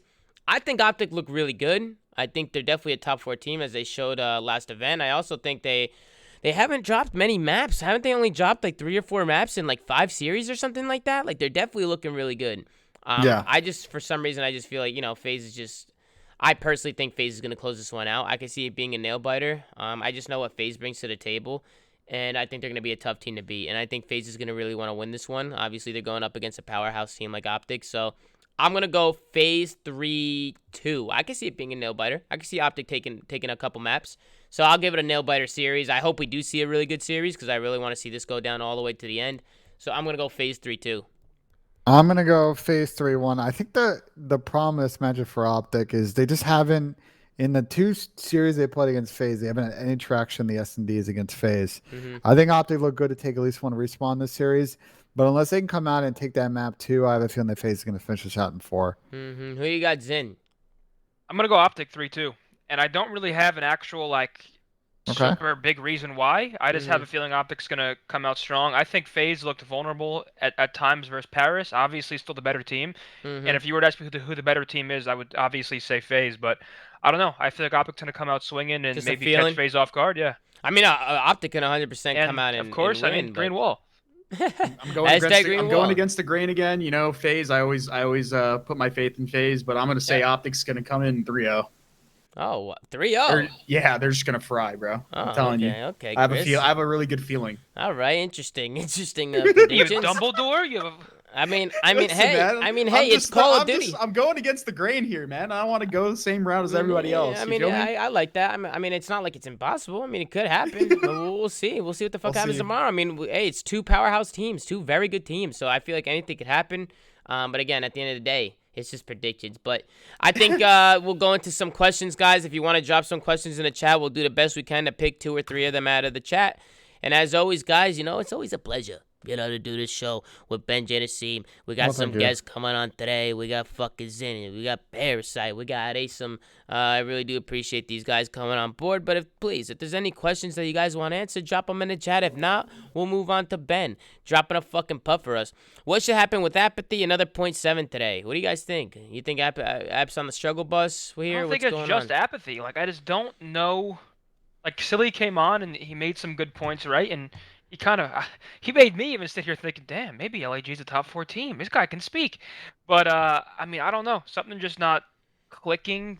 Granted, they played New York, right? Obviously, a top 2, top 3 respawn at the very least team in the game right now. So I don't want to put too much stock into that match and be like, oh, LAG is incapable of beating anybody. So we'll see. I think we all know Apathy hasn't been very consistent all year. He's necessarily never been the most consistent player, right? It's sort of as the year goes on and progresses, he gets very hot and cold, progressively better at the end. And Champs time is when we've always seen the best version of Apathy. I don't know.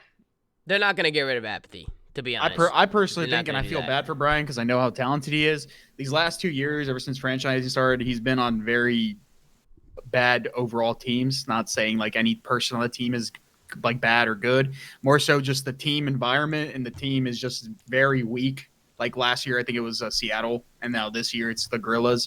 And he hasn't been on a very strong respawn team, so it's kind of hard, I feel to gauge his skill as a player because he's playing on teams that are not very good. And it's and prior to that, in BO4, he was on a very good EG team that almost made a run and arguably could have beat, I think, the champs of in BO4. So it just kind of sucks to see my boy App in that position. So I can test that a little bit though because they only did that in one event. They weren't super competitive in the other. They played at playoffs and they didn't make it to the weekend portion of that. I think they ended up getting what. I don't remember them getting top 12 at Anaheim. I think they really struggled at Anaheim and London. I think he's just been in really, I agree. He's been in really tricky situations for a couple of years.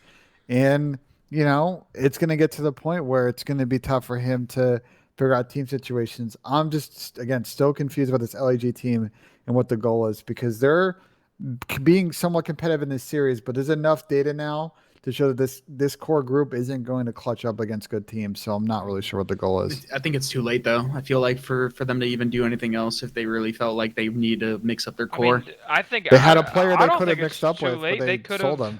I mean, we'll see. EG won champs in World War II.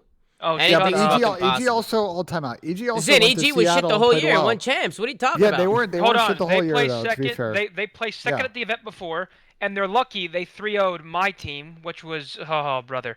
Listen, if we win one map, they're out of the tournament. I know it's like, oh, but you didn't. I get it. But if we win one map, like, they were gone. And unfortunately, we got fucking 3-0 thunderclapped.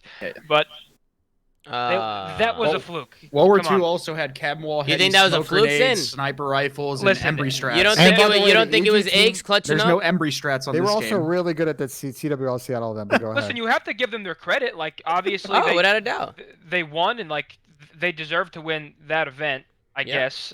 But like, if that event happens 100 times, I don't think there's. He goes, you have to give credit. They did win the event, I guess. I mean, you guys know what I mean, though. Like, I'm not trying to discredit, but like, that's what I'm saying. They weren't like, considered one of the top teams, and it's like it's stupid to be like, oh, this roster won World War II champs right now when they're underperforming. That's just horseshit. That's like bringing back Aches right now and saying, oh, he has 20-something championships. This is a great move. I mean, you know what I mean? it was a fugazi comment. I mean, that's what I do that sometimes. He's He's entertaining. I say some fugazi shit sometimes, and you know what are you gonna fucking do? Listen, I got a lot of comments coming about this Paris roster. I saw this question about 25 fucking times in the chat. People want to know what Paris is going to do in the offseason, and I have no fucking clue. They're going to be the last team to make a decision, so who the F knows? I have They're no the last idea. domino to fall on team changes. No idea at all. I have no idea. And speaking of Paris, we have a tweet coming in from Scraps, actually, and he said, when you get told you're running the Krig.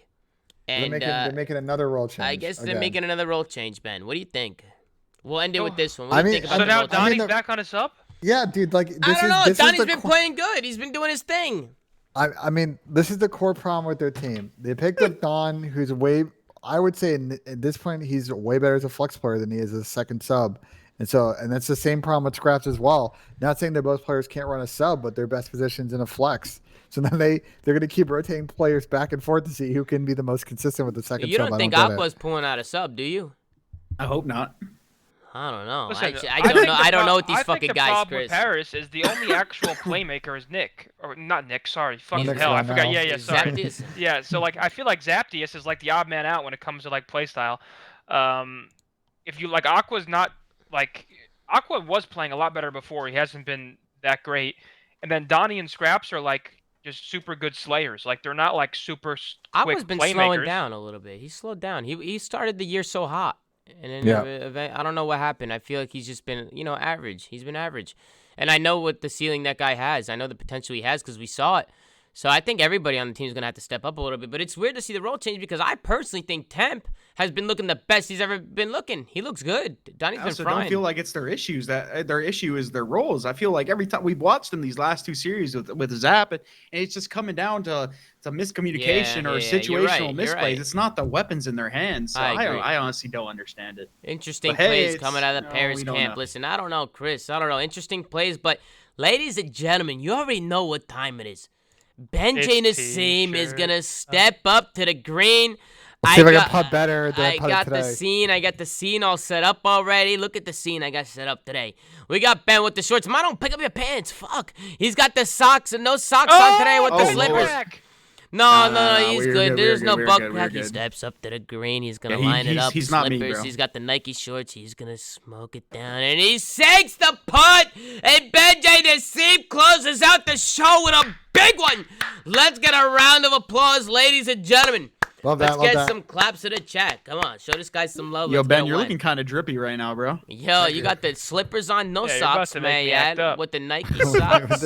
Listen, I went golfing this morning, and when you come back, after doing a physical activity, you want to get into comfortable clothes. So I got this nice baggy Adidas shirt.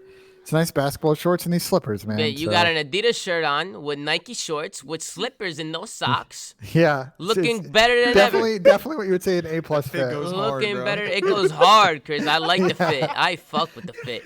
But guys, again, I appreciate Parasite and Methods coming on. It's always a pleasure to have some guests coming on the show with myself and Benji and Asim. I appreciate all you guys coming into the chat, showing love with a lot of energy every single day. You guys come in with tons of energy, so it's always nice when you guys come in here. It just gets me going. It gets everybody else going, so it's always a pleasure. You know what I'm saying? Make sure to like, comment, and subscribe if you're watching on YouTube. Make sure to go to anchor.fm/theflank if you want to see all the audio shit that we're on. Make sure to go follow The Flank on Twitter, @TheFlank. Go check out the Twitter page. We got Gersh running the socials over there, and he's been doing a great job. He's got a lot of memes. He's been interacting a lot with a lot of the fans and stuff like that. So make sure to go check that out. Go follow Benji Asim @Benji Asim, @Zoomaa with 2 ways. Bada bing, bada boom, @TommyZoomaa on Instagram. Zinni @Methods, right? Parasite @Parasite. Asim at Asim. Listen, go follow everybody. Go do what you got to do. Asim at GSTA.